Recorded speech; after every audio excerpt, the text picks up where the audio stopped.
এত শক্তি একটা নারীর।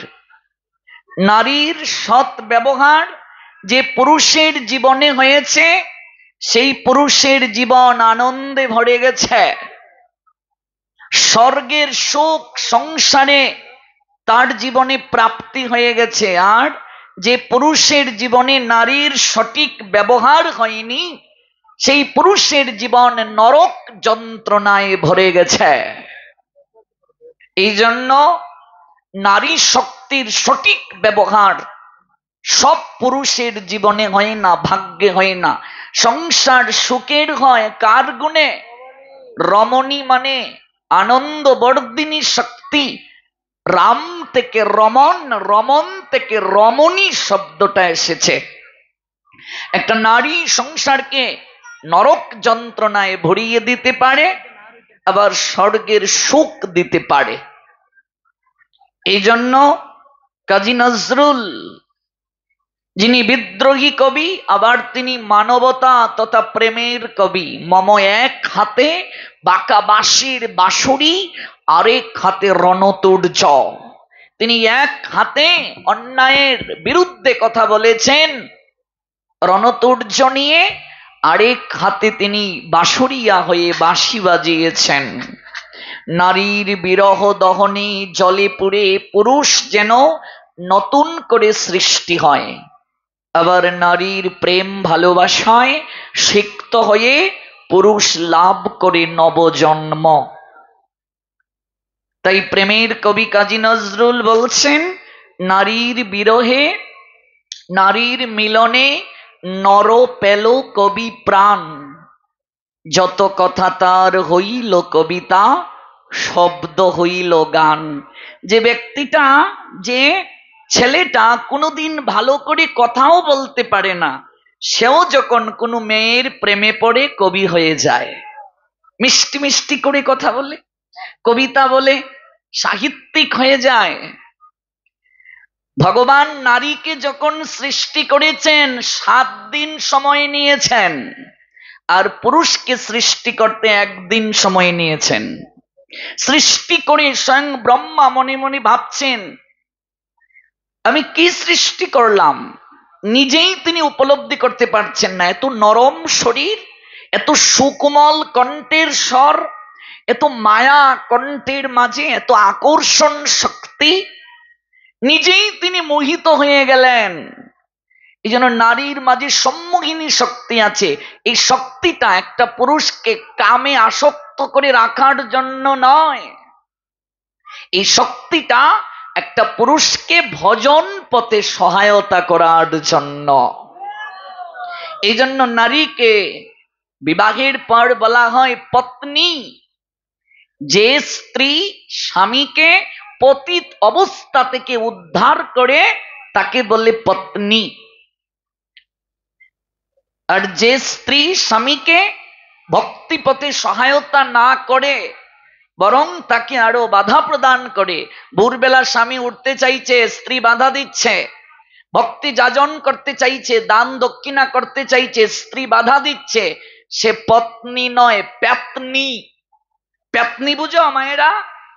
আমগো সিলটি ভাষায় হয় হেগুরে ফেরতনি। ওই ফেরতনি যেগু হেগু যদি গাঢ় উঠে গীতা কি বেমার রে বা, এগু আর গাড় থেকে নামে না। সেই স্ত্রী পত্নী, পত্নী থেকে প্যাতনি হয়ে যায় যে স্বামীকে ধর্মপথে সহায়তা করে না। সেই স্ত্রী সহধর্মিনী, স্বামীকে ধর্মপথে সহায়তা করে। সভ্যা নাম নিশ্চয়ই শুনেছেন। সাউন্ডটা ক্লিয়ার করো বাবা, ঝমঝম কমাও। সভ্যার নাম নিশ্চয়ই শুনেছেন। দাতা হরিশ্চন্দ্রের সহধর্মিনী, যিনি স্বামীর দক্ষিণার টাকা সংগ্রহ করার জন্য নিজে ব্রাহ্মণের গৃহে পরিচারিকা হয়েছিলেন, রাজরানী হয়েও পরিচারিকা হয়েছিলেন। দান করলেন তো হরিশ্চন্দ্র শশাগোড়া পৃথিবীকে। এবার দানের পর কি দিতে হয়? দক্ষিণা দিতে হয়। দক্ষিণাবিহীন যজ্ঞ নিষ্ফল। আপনি যাই করেন দক্ষিণা দিতে হবে। আপনি বস্ত্র দান করলেন, দক্ষিণা দিতে হবে। একটু পুষ্প মালা দিলেন, সামর্থ্য অনুযায়ী দক্ষিণা দিতে হবে। ফল নিয়ে এলেন, দক্ষিণা দিতে হবে। সাধু গৃহে গেলেন, ভোজন করিয়ে দক্ষিণা দিতে হবে। দক্ষিণাবিহীন যজ্ঞ নিষ্ফল। ভাগবত শ্রবণ করলেন, দক্ষিণা না দিয়ে গেলে নিষ্ফল। তাহলে এই যে দক্ষিণা, সসাগরা পৃথিবী তো দান করে দিলেন, কি দেবেন? দক্ষিণাটা কোথা থেকে দেবেন? এটা তো দান হয়ে গেছে। তাই তিনি চণ্ডালীর কার্য নিলেন। হরিশ্চন্দ্র শাস্ত্রকার দেখালেন, দেখো অহংকার করিও না, আজ যে রাজা, আমি তাকে মুহূর্তের মাঝে ভিখারি বানিয়ে দিতে পারি। চণ্ডালীর কার্য নিলেন হরিশ্চন্দ্র। স্ত্রী স্বামীর ধর্মকে রক্ষা করার জন্য তিনি ব্রাহ্মণের গৃহে পরিচারিকা হলেন। একেই বলে সহধর্মিণী। বিবাহের সময় আমরা প্রতিজ্ঞা করেছি দুজন মিলে ভজন করব। এবার দুজন মিলে কি সন্ধ্যাবেলা একটু বসি ঠাকুর ঘরে, একটু আহ্নিকটা করি কি? দুজন মিলে ভাগবত পাঠে আসি কি? এমন কোন ভাগ্যবতী মা আছো যার স্বামী ভগবানের সেবা দেন? একটু হাত তুলুন, প্রণাম করব। বাহ, গৌর প্রেমানন্দে সাধনা করে পেয়েছ গো। হ্যাঁ, আমরা অনেকেই মনে করি ঠাকুর সেবাটা কেবল মেয়েদের। না, বিবাহের সময় এটাও প্রতিজ্ঞা হয়েছে দুজন মিলে ভজন করব। দুজন মিলে আরতি করুন, কি আনন্দ! একজন আরতির সরঞ্জাম এগিয়ে দেবে, আরেকজন আরতি করবে। বিবাহ মানে শয্যা সঙ্গিনী গ্রহণ নয়, বিবাহ মানে ভজন সঙ্গিনী গ্রহণ করা। আর এই নারী সবচেয়ে বেশি শক্তি রাখে, একটা পুরুষকে বশ করার শক্তি রাখে নারী। ওই শক্তিটা তাকে ভজন পথে সহায়তা করার জন্য ব্যবহার করবে। কবি কাজী নজরুল কবিতায় লিখলেন, রাজা করিতেছে রাজ্য শাসন, রাজারে শাসিছে রানী। রাজা রাজ্য শাসন করে, কিন্তু রানীর কাছে এসে রানীর দরদে ধুইয়া গিয়েছে রাজ্যের যত গ্লানি। এতটা মমতা দিয়ে ভগবান নারীদের সৃষ্টি করেছেন। নারী কেমন? তরল পদার্থের ন্যায়। জলকে যে পাত্রে রাখা হয় সেই পাত্রে আকার ধারণ করে। একটা নারীও তেমন, সর্ব পরিবেশে সে নিজেকে মানিয়ে নিতে পারে। তার স্নেহ দ্বারা, প্রীতি দ্বারা, মমতা দ্বারা জয় করতে পারে সারা বিশ্বকে। বিবাহের আগে যখন সে পিতৃগৃহে থাকে, পিতাকে যদি কেউ কোনো কথা বলে, ভাইকে যদি কেউ কোনো কথা বলে, তাহলে সে বাবার বাড়ির পক্ষ নিয়ে প্রতিবাদ করছে, এবং এই বাবার বাড়ি তার সকল কিছু। বিবাহের সময় কান্নাকাটি করে বাবার বাড়ি ত্যাগ করে 5 বছর পর সেই নারীটাকেই যখন কোনো ভাই তার বোনকে বলছে, কিরে দিদি আসবে না? কি করে আসবো রে ভাই, সংসার কি করে আসবো? দেখো, যে পিতৃগৃহ ছেড়ে আসার সময় এত কান্নাকাটি করেছে, অথচ আজকে বলে কি করে যাব, সংসার, কত ঝামেলা, সংসার নিয়ে ঝামেলায় পড়ে গেছি। দেখো, অজানা অচেনা একটা পরিবেশ, যে যে পরিবেশে কি কেউ কাউকে চিনত না, সে তার স্নেহ দ্বারা সবাইকে জয় করে নিয়ে নিয়েছে। একটা অজানা অচেনা পরিবেশে গিয়ে সে তার স্নেহ দ্বারা, প্রীতি দ্বারা সবাইকে জয় করে নিয়েছে। নতুন একটা সংসার পেয়েছে, মা বাবা পেয়েছে, স্বামী পেয়েছে, অজানা অচেনা একটা মানুষকে আপন করে নিয়েছে। নিতাই গো শীতনতে প্রীতি প্রেমানন্দে হরি বল। অজানা অচেনা একটা পরিবেশে গিয়ে সবাইকে আপন করে নেওয়ার শক্তি ভগবান তাকে দিয়েছেন। এবার সে যখন তার বরকে নিয়ে বাবার বাড়ি যায়, যদি 4 বোন বাবার বাড়ি গিয়েছে, একটা বোনের বরকে যদি বাবার বাড়িতে একটু হেয়ভাবে দেখা হয়, কোনো বাক্য দ্বারা অপমান করা হয়, সঙ্গে সঙ্গে সেই মেয়েটি বলে, এই মুহূর্তে ব্যাগ গুছাও, আর এক মুহূর্ত আমি থাকবো না এই জায়গায়। দেখেছো, বরের পক্ষ নিয়ে বলছে, ভাইকে বলছে, তোদের বাড়িতে আর কোনোদিন আসবো না, এক মুহূর্ত থাকবো না। অর্থাৎ তার স্বামীর অপমান সে সহ্য করতে পারছে না। সতী স্বামীর অপমান সহ্য করতে না পেরে নিজে জীবনকে উৎসর্গ করেছিলেন। দেখো, এক এক জায়গায় এক এক রকম সে পরিবর্তন হয়ে যাচ্ছে মুহূর্তের মাঝে। এই শক্তিটা পুরুষকে ভগবান দেন নাই, সহ্য ক্ষমতা পুরুষকে এতটা দেন নাই, নারীকে ভগবান দিয়েছেন। এই জন্য প্রসব বেদনাটা নারীকে দিয়েছেন, তাকে সৃষ্টি করেছেন এইভাবে সহিষ্ণুতা দিয়ে। সহিষ্ণুতা সবচেয়ে বড় গুণ একটা নারীর, এটা তার শক্তি, এটা তার শক্তি। এই জন্য নারী তো শক্তি, তো শক্তি যদি শক্তিহীন হয়ে যায় তাহলে তার হয় না। আবার সুযোগ দেয়া হলো, হরে কৃষ্ণ কৃষ্ণ কৃষ্ণ হরে হরে, হরে রাম রাম রাম হরে হরে। মায়েরা, বাহ, ধীরে মৃদঙ্গ দাও, দেখি কেমন শোনা যাচ্ছে। বাহ, আগের থেকে তো অনেক বেড়ে গেছে গো। যারা একটু তন্দ্রাচ্ছন্ন ছিল, নিদ্রাচ্ছন্ন ছিল, তারা আবার মিলে হরে কৃষ্ণ কৃষ্ণ কৃষ্ণ হরে হরে, হরে রাম রাম রাম হরে হরে।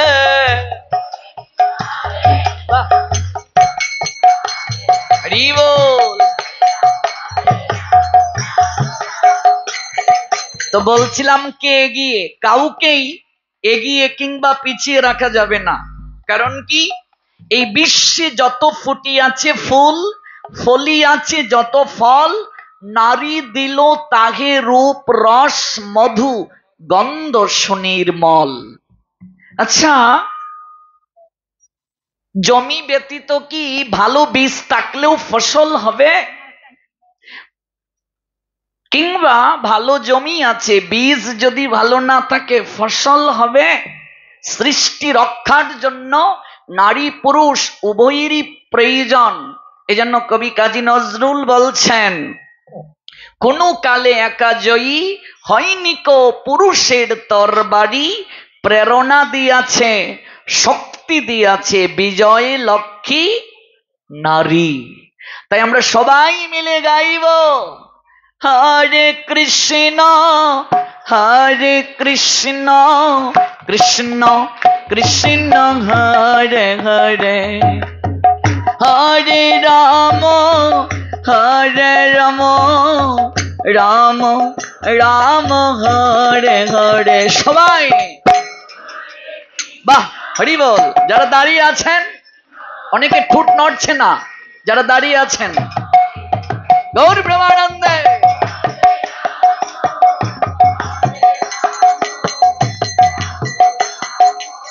ভাবুন, যারা কথা বলতে পারছেন কিন্তু একটু কীর্তন করছেন না, হরিনাম করছেন না, যাদের বাক শক্তি আছে কিন্তু তারা কৃষ্ণ নাম গাইছেন না, যারা, ভাবুন আপনার আর বুবার মাঝে পার্থক্য কোথায় রইল?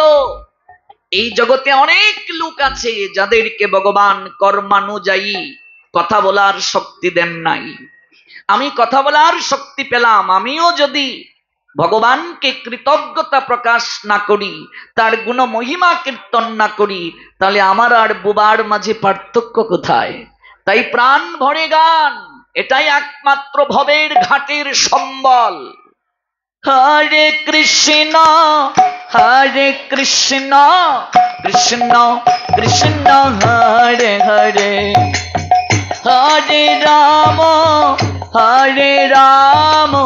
রাম রাম হরে হরে। সবাই বাহ, হরি বল। এই তো বৃন্দাবন।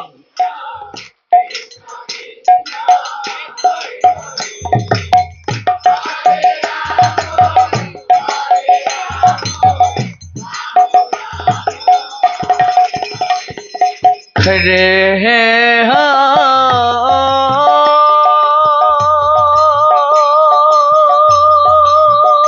কৃষ্ণ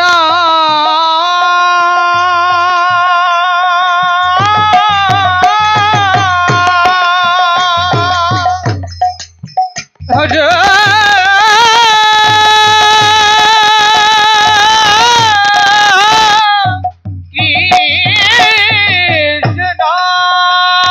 গৌর প্রেমানন্দে কৃষ্ণ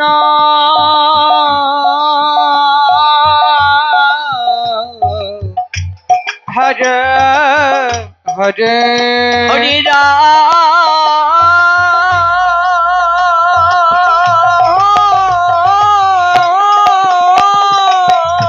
হরে রাম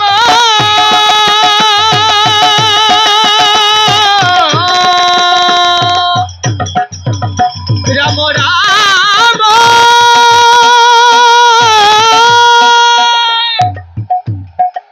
হরে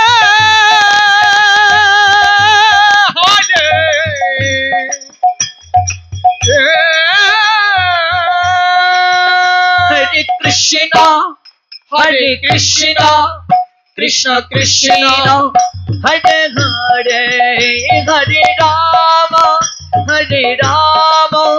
রাম রাম রাম হরে হরে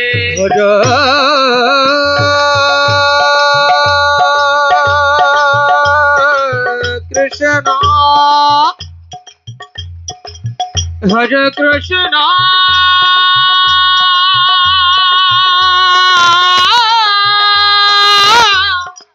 কৃষ্ণ কৃষ্ণ হরে হরে হরে রাম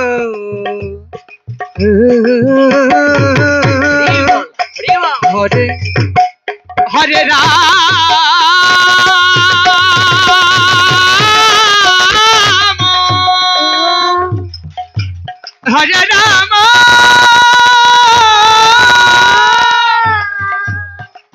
রাম রাম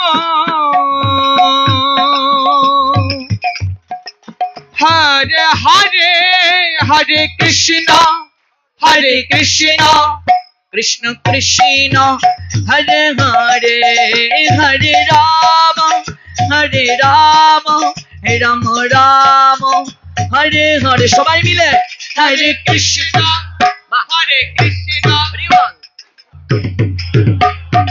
হরে হরে রাম রাম রাম হরে কৃষ্ণ কৃষ্ণ কৃষ্ণ হরে হরে হরে রাম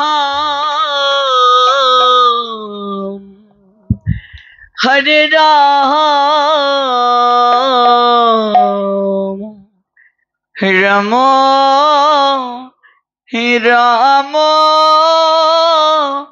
হরে হরে হরে কৃষ্ণ কৃষ্ণ কৃষ্ণ হরে হরে সবাই মিলে গান। হরে রাম রাম রাম হরে হরে হরে কৃষ্ণ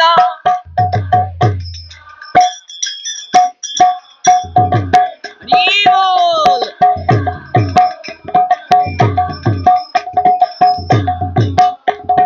শ্রীমান মহাপ্রভু আমাদের হরিনাম করার সঙ্গে আরো একটি উপদেশ প্রদান করেছেন। কি উপদেশ মা? 10-5 মিলি নিজ দাঁড়েতে বসিয়া কীর্তন করো সবে হাতে তালি দিয়া। তো একটু তালি করা যাবে? আচ্ছা, তা আমাদের হাত যাদের আছে তারাই তালি দেব, যাদের নেই অনেকেই বলবেন বাবা এ কেমন কথা বলছেন, আমাদের সবার তো হাত আছে না, হাত নাম মাত্র আছে, কিন্তু অনেকেই দেখেছি আমরা সব জায়গায় তালি করতে চান না। তো যাদের হাত দুটো আছে তারাই দেবেন। আমি প্রথমেই ক্ষমা চেয়ে নিচ্ছি, 30 সেকেন্ড যাদের দুটো হাত আছে কৃপা করে তুলুন। বাহ, আগে তাল তারপর তালি, উলুধ্বনি।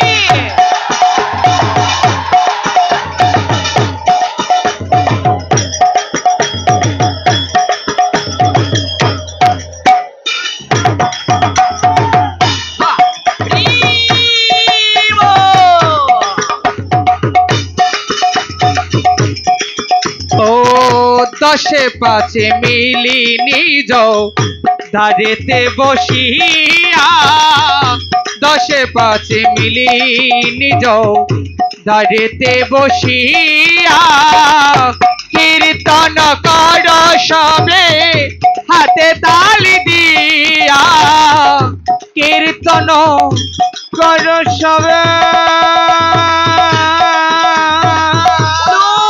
ধ্বনি করা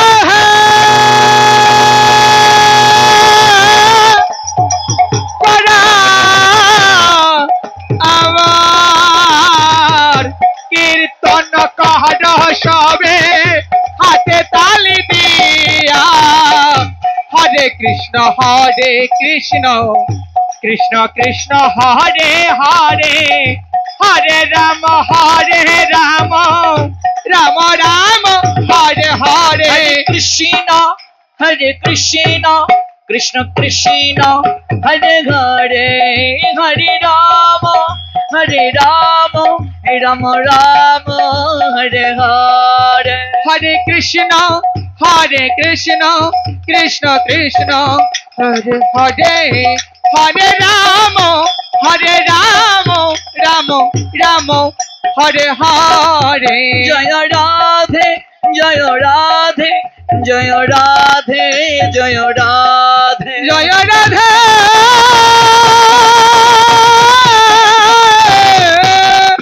জয় রাধে জয় রাধে জয় রাধে জয় রাধে। কৃপা করো কৃপাময়ী, দয়া করো দয়াময়ী। কৃপা করো কৃপাময়ী, দয়া করো দয়াময়ী।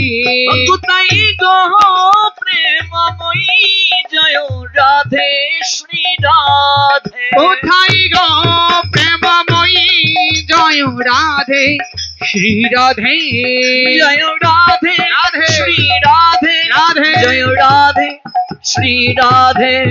জয় রাধে জয় রাধে জয় রাধে জয় রাধে। নিতাই গৌরী হরি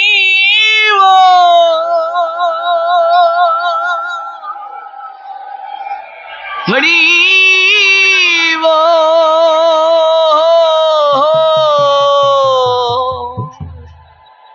হরি বল হরি বল। নিতাই গৌর হরি বল, হরি বল হরি বল হরি বল। হরি বল হরি বল গৌর হরি ও বল। হরি বল গৌর হরি বল। হরি বল গৌর হরি ও বল। হরি বল গৌর হরি নিতাই বল। গৌরী হরি বল। হরি বল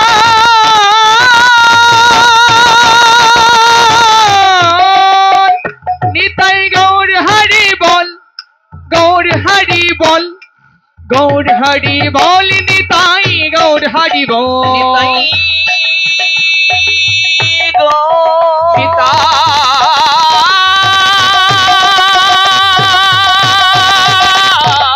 গৌর সীতারাম প্রেমানন্দে হরি বল। বিশ্ব শান্তি এবং সর্বজীবের মঙ্গল কামনায় সপ্তদিবস ব্যাপী ভক্ত ভক্তি রসশাস্ত্র শ্রীমৎ ভাগবতের আলোকে যে যজ্ঞ অনুষ্ঠান চলছে ধারাবাহিকতায় আজ সপ্তম রজনী। আজই ভাগবত কথার বিশ্রাম টানা হবে। দেখতে দেখতেই 7টা দিন কি করে যে চলে গেল আমি নিজেই উপলব্ধি করতে পারলাম না। আপনারা যে রসিক শেখরের পরম ভক্ত, রসতত্ত্ব আস্বাদনে আপনাদের চিত্তে যে লালসা আছে তার প্রকৃষ্ট প্রমাণ এই প্রচন্ড গরমের মাঝে এত ভক্তের সমাগম। তেল পরিমাণ জায়গা নেই মন্দিরে, কানায় কানায় পরিপূর্ণ। আপনাদের হয়তো নড়াচড়া করতে কষ্ট হচ্ছে, কিন্তু যেহেতু বসেই গিয়েছেন মা, কিছুটা সময় কথা যে বলা যাবে না গো। যেটুকু সময়ই আমরা শ্রবণ করব কায় মনোবাক্যে, যদি আমার কথা বলার কারণে শ্রবণে কারো ব্যাঘাত হয় তাহলে সেই পাপ আমাকে বহন করতে হবে, অর্থাৎ যিনি ব্যাঘাত ঘটিয়েছেন তাকে বহন করতে হবে। এই জন্য যে যেখানে বসে আছেন কিংবা দাঁড়িয়ে আছেন কিংবা অনেক দূরে দেখতে পাচ্ছেন না কিন্তু শ্রবণ করতে পারছেন, সেখানেই থাকুন, কিন্তু মনটা যেন নিবদ্ধ থাকে মদন মোহনের চরণে, কর্ণ যেন শ্রবণে লালায়িত থাকে, তাহলেই সার্থক হবে এই যজ্ঞ অনুষ্ঠানে আসা। আমি সমবেত ভক্তবৃন্দের রাতুল ও আতুল রাঙ্গচরণ বৈষ্ণব জ্ঞানী বন্দনা করছি, প্রণাম নিবেদন করছি। এই অভাজনের প্রণতি স্বীকার পূর্বক আশিস বর্ষণ করুন আপনারা, সাধু সঙ্গে যেন মতি থাকে। আমি কৃতজ্ঞতা নিবেদন করছি আয়োজনকারী ভক্তবৃন্দের প্রতি। 3 বছর যাবৎ তারা শিডিউল পাওয়ার জন্য আমার পিছনে লেগেই ছিলেন, এবং বিশেষ করে রতন বণিক মহোদয়, তিনি বারংবার যোগাযোগ রক্ষা করেছেন।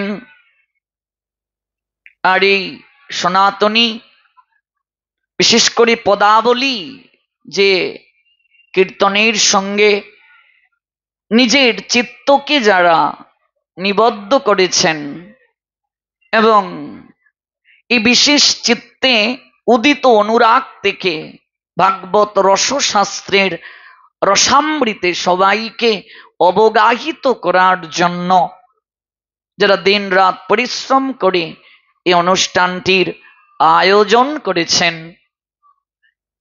এবং আমাদেরকে অপ্রাকৃত ভাগবত কথামৃতে স্নাত করার কিঞ্চনে রসিক শেখর রসময় ভগবান শ্রী গোবিন্দের প্রেমর্ণবে সাঁতার কাটানোর নিমিত্তে কালাইয়া সনাতন ধর্মীয় পদাবলী পরিচালনা কমিটি যে বিশেষ উদ্যোগ নিয়ে আমাদের চঞ্চল মনকে কিছুটা হলেও শান্ত করেছেন, আমাদের মরুভূমির ন্যায় চিত্তে কিছুটা হলেও তারা প্রেম রস তারা বরিশন করেছেন। এই জন্য আমি কালাইয়া পটুয়াখালী জেলা বাউফল উপজেলা স্থিত সনাতন ধর্মীয় পদাবলী পরিচালনা কমিটিকে ভক্তিপূর্ণ প্রণতিপূর্বক কৃতজ্ঞতা নিবেদন করছি। নিতাই গো সীতানাথ প্রেমানন্দে হরি বল। এই কালাইয়া সনাতন ধর্মীয় পদাবলী পরিচালনা কমিটি জীবনে যত মহৎ কার্য সম্পাদন করেছেন তন্মধ্যে এই যজ্ঞ অনুষ্ঠানটিও তাদের স্মৃতির পাতায় চির সতেজ হয়ে থাকবে। এজন্যই আমি কথাটা বলছি, কারণ এই কলিযুগে মনে রাখবে ভাগবত যজ্ঞটাই আমাদের শাস্ত্রকারগণ নির্দেশ প্রদান করেছেন। আমরা তো মৃত্যু পথযাত্রী, পরীক্ষিতের ন্যায় মৃত্যু পথযাত্রী ব্যক্তির কর্তব্য কি, প্রশ্নটি পরীক্ষিত আমাদের হয়ে করেছিলেন শুকদেব গোস্বামী পাদের কাছে। তিনিই বলেছিলেন একজন মৃত্যু পথযাত্রী ব্যক্তির কর্তব্য হচ্ছে সর্ব আকর্ষক পরম ঐশ্বর্যমণ্ডিত ভগবান শ্রীহরির কথাকে কায়মনোবাক্যে শ্রবণ করা। তক্ষক নামক মৃত্যু সর্প আমাদের পিছনে দেয়ে আসছে দংশন করার জন্য। আমরা এই সংসার ক্ষেত্রে আমরা পরীক্ষায় উত্তীর্ণ যদি হতে পারি, তাহলেই আমাদের নাম পরীক্ষিত। আমাদের কর্তব্য তার আদর্শকে হৃদয়ে লালন করে ব্যাসদেবের প্রতিনিধি শুকদেব গোস্বামী পাদের আনুগত্যে এই অপ্রাকৃত ভাগবত কথাকে শ্রবণ করা। শ্রবণটাই যত প্রকার ভক্তির অঙ্গ রয়েছে কলিযুগে শ্রেষ্ঠ। দেখুন, মহাপ্রভু যে নাম যজ্ঞের বিধান দিয়েছেন, এটা কিন্তু ভাগবতেরই দশম স্কন্ধের প্রচার। ভালো করে বুঝবেন তত্ত্বটা। নাম যজ্ঞটাও ভাগবতেরই আনুগত্যে অনুষ্ঠান। আমরা এক নাম শ্রবণ করছি, 16 নাম 32 অক্ষর, অবশ্যই আমাদের কল্যাণ হচ্ছে। কিন্তু আমরা প্রতিদিন যে হরিনাম শ্রবণ করছি, যেখানে 16 প্রহর 32 প্রহর হচ্ছে, 24 প্রহর হচ্ছে, 56 প্রহর হচ্ছে, এখান থেকে কিন্তু আমরা কোনো তত্ত্ব জানতে পারছি না। শ্রবণের দ্বারা মঙ্গল হচ্ছে, তত্ত্ব জানতে গেলে ভাগবত ব্যতীত, জীবনকে পরিবর্তন করতে গেলে ভাগবত ব্যতীত কলিযুগে আর কোনো বিকল্প কিছু নাই। যেন ভাগবত অনুষ্ঠান যত বাড়বে আমাদের সমাজে, সমাজ তত পরিবর্তন হবে। আর আপনারাই বলুন, নাম যজ্ঞে এইভাবে কি মানুষ এত নীরব সহকারে শ্রদ্ধা নিয়ে শ্রবণ করে? আমি নাম যজ্ঞের বিরোধী নই, ভুল বুঝবেন না। কলিযুগের ধর্মটাই তো নাম সংকীর্তন। নামের দ্বারাই আমাদের উদ্ধার হবে, কিন্তু নামের পূর্বে ভাগবতের মাধ্যমে নামের মহিমা জানতে হবে, তত্ত্ব জানতে হবে। নতুবা কেমন করে শ্রবণ করব, কার মুখ থেকে শ্রবণ করব, কিভাবে শ্রবণ করব, কিভাবে বসব, এই বিশেষ তত্ত্বগুলো আমরা জানতে পারবো না। এই জন্য বিভিন্ন সুশীল সমাজ, আপনারা বিভিন্ন জায়গা থেকে যারা এসেছেন এই পটুয়াখালী তথা আশেপাশের জেলা থেকে, বিভিন্ন উৎসব কমিটিতে যারা নেতৃত্ব দিচ্ছেন, আপনাদের কাছে আমার বিনীত অনুরোধ, আমি যে আসতে পারবো তা কিন্তু নয়। আপনারা যে যেখানেই যে মণ্ডপেই দায়িত্ব পালন করছেন, শুদ্ধাচারী ভাগবত যারা প্রবক্তা বৈষ্ণব যারা, তাদেরকে এনে ভাগবতের কথা সমাজে প্রচার করুন। তাহলে দেখবেন নৈতিক জ্ঞানের আমাদের চিত্তে উদয় হবে, পরিবর্তন আসবে আমাদের সমাজে। যুব সমাজ আমরা যেভাবে ধ্বংসের দিকে চলে যাচ্ছি, চারিদিকে যেভাবে নগ্নতা চলছে, নেশার চারিদিকে যেভাবে বাজার রমরমা, চারিদিকে যেভাবে নৈতিকতার চরিত্র স্খলন হচ্ছে, নৈতিকতার স্খলন হচ্ছে, এ থেকে যুব সমাজকে বের করে আনতে গেলে ভাগবতের কোনো বিকল্প নাই। লক্ষ লক্ষ টাকা খরচ করে আমরা এই কদিন পরেই তো পূজা, আমরা দুর্গা পূজার আয়োজন করছি। অবশ্যই প্রয়োজন আছে, প্রয়োজন যে নেই তা নয়। আমাদের বাঙালিদের অন্যতম প্রধান ধর্মীয় উৎসব এই দুর্গা পূজা। কিন্তু আমার বিনয়ের সঙ্গে একটা প্রার্থনা, এই পটুয়াখালী জেলায় একটা উদাহরণ দেওয়ার জন্য বলছি, যতগুলো পূজার মণ্ডপ আছে যারা আয়োজন করেছেন, গিয়ে জিজ্ঞেস করুন তো যে এই যে মা দুর্গা যেভাবে প্রতিমা তৈরি হয়েছে, এই রূপটা কখন আবির্ভূত হয়েছিল? প্রত্যেকটা পূজার মণ্ডপের আয়োজনকারীকে গিয়ে জিজ্ঞেস করুন যে মা দুর্গার 10টা হাত কেন?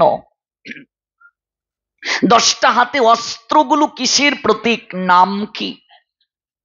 অসুর মানেই তো খারাপ শব্দ।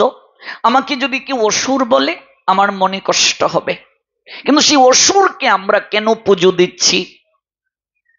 ও হিন্দুরা অনেক সময় এই প্রতিমা পূজা মূর্তি পূজা নিয়ে কটাক্ষ করে, এই উত্তরটা আপনি কি দেবেন? আমার মনে হয় ৯৯.৯টা পূজার মণ্ডপের আয়োজনকারী তার উত্তর দিতে পারবে না। এই কথাটা বলার অর্থ কি?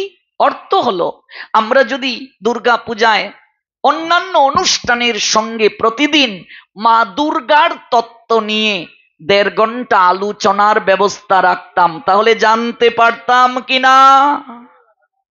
যদি অন্যান্য অনুষ্ঠানের সঙ্গে আমরা যদি মা দুর্গার তত্ত্ব নিয়ে আলোচনার এইভাবে ব্যবস্থা রাখতাম যে মা দুর্গা, এই দুর্গা শব্দের অর্থ কি, কেন তাকে দুর্গা বলা হয়, মা দুর্গার আবির্ভাব কিভাবে হলো, কেন এই রূপে তিনি আবির্ভূত হলেন, এই যে বিশেষ তত্ত্ব, আজকে হিন্দুরা তত্ত্ব জানে না। One who knows the transcendental nature of my appearance and activities does not upon leaving this body take its birth again in this material world by eternal abode Arjun said almighty creator Krishna Shrimad Bhagavad Gita 4 chapter Jnana Yoga 9 verse. ভগবান বলছেন, শোনো অর্জুন, যতদিন পর্যন্ত তুমি তত্ত্ব না জানবে, আমার জন্মের, আমার লীলার, আমার কর্ম সম্পাদনের তত্ত্ব যতদিন পর্যন্ত তুমি না জানবে, ততদিন পর্যন্ত তোমার দুঃখ দূর হবে না, ততদিন পর্যন্ত তোমার আসা যাওয়া বারণ হবে না। আমরা তত্ত্ব জানি না। হিন্দুদের সবচেয়ে পরিণতির মূল কারণ কি জানেন? মূল কারণটা হচ্ছে ধর্মীয় শিক্ষার অভাব। যে জাতি শিক্ষা থেকে সরে যায়, সে জাতিকে কোনোদিন টিকিয়ে রাখা যায় না। আমি বাবাকে প্রশ্ন করেছিলাম, বাবা, এই 14ই ডিসেম্বর সকল বুদ্ধিজীবীদেরকে পাক বাহিনী মেরে ফেলল, বিজয়ের একেবারে দ্বার প্রান্তে আমরা, কিন্তু এই বাংলায় মহামনীষী যারা, জ্ঞানী যারা, তাদেরকে আমরা হারালাম। ছোট্টবেলা প্রশ্নটা করেছিলাম, বাবা বলেছিলেন ওরা জানতো ওরা পরাজয় বরণ করবে, তাই বাঙালিকে মেধাশূন্য করার জন্য মেধাবীদেরকে ওরা হত্যা করে গিয়েছিল, শিক্ষাকে ওরা ধ্বংস করতে চেয়েছিল। যে জাতি শিক্ষা থেকে সরে যায়, সে জাতি কোনোদিন টিকে থাকতে পারে না। আজকে হিন্দুদের এই দুর্দৈব অবস্থার পশ্চাতে একটাই কারণ, তারা তাদের ধর্মীয় শিক্ষা থেকে সরে গেছে। সনাতনী হিন্দুরা আজ ধর্ম প্রতিপালন করছে না, এটাকে ওরা উৎসব বানিয়ে ফেলছে। পূজাটা, এর তাত্ত্বিক অর্থ ওরা জানার চেষ্টা করছে না। পূজা মানেই একটা আনন্দ উৎসব এখন প্রত্যেকের মাঝে অনুভূত হচ্ছে। হ্যাঁ, আনন্দ নিশ্চয়ই প্রয়োজন আছে, কিন্তু আনন্দের 3টা প্রকার: সাত্ত্বিক, রাজসিক, তামসিক। আমি যে আনন্দটা করছি পূজাতে, এই আনন্দটা আদৌ কি সাত্ত্বিক? আমি মা সম্পর্কে কতটুকু জানি? ছোটবেলা আমি আমার মাকে প্রশ্ন করেছিলাম, মা, গণেশের পাশে একটা কলা গাছ শাড়ি দিয়ে সুন্দর করে আবৃত করা, এটি কি? অনেককেই জিজ্ঞেস করেছি, অনেকেই বলে এটা নাকি গণেশের বউ। অথচ বড় হয়ে শাস্ত্র পড়ে জানলাম এই কলা গাছটা হলো নবপত্রিকা, মা দুর্গার 9টা রূপের প্রতীক। এখানে শুধু কলা গাছ দেয়া হয় না, নবপত্রিকা 9টা উদ্ভিদকে দেয়া হয়। একদিন ষষ্ঠীতে যদি ষষ্ঠীর তত্ত্ব নিয়ে আলোচনা থাকে, কি করে মায়ের বোধন হলো, সপ্তমীর এতে যদি সপ্তমীর মহিমা নিয়ে আলোচনা থাকে 1 ঘন্টা, অষ্টমী নবমী এইভাবে যদি মা দুর্গার তত্ত্ব নিয়ে চণ্ডী থেকে কিংবা দেবী ভাগবত থেকে আলোচনার ব্যবস্থা থাকে, আমাদের মাঝে শ্রদ্ধা জাগবে কিনা, পুজো কিভাবে করব এটা জাগবে কিনা? আজকাল অধিকাংশ পূজার মণ্ডপে আমরা ব্যস্ত লাইটিং আর ফাইটিং নিয়ে।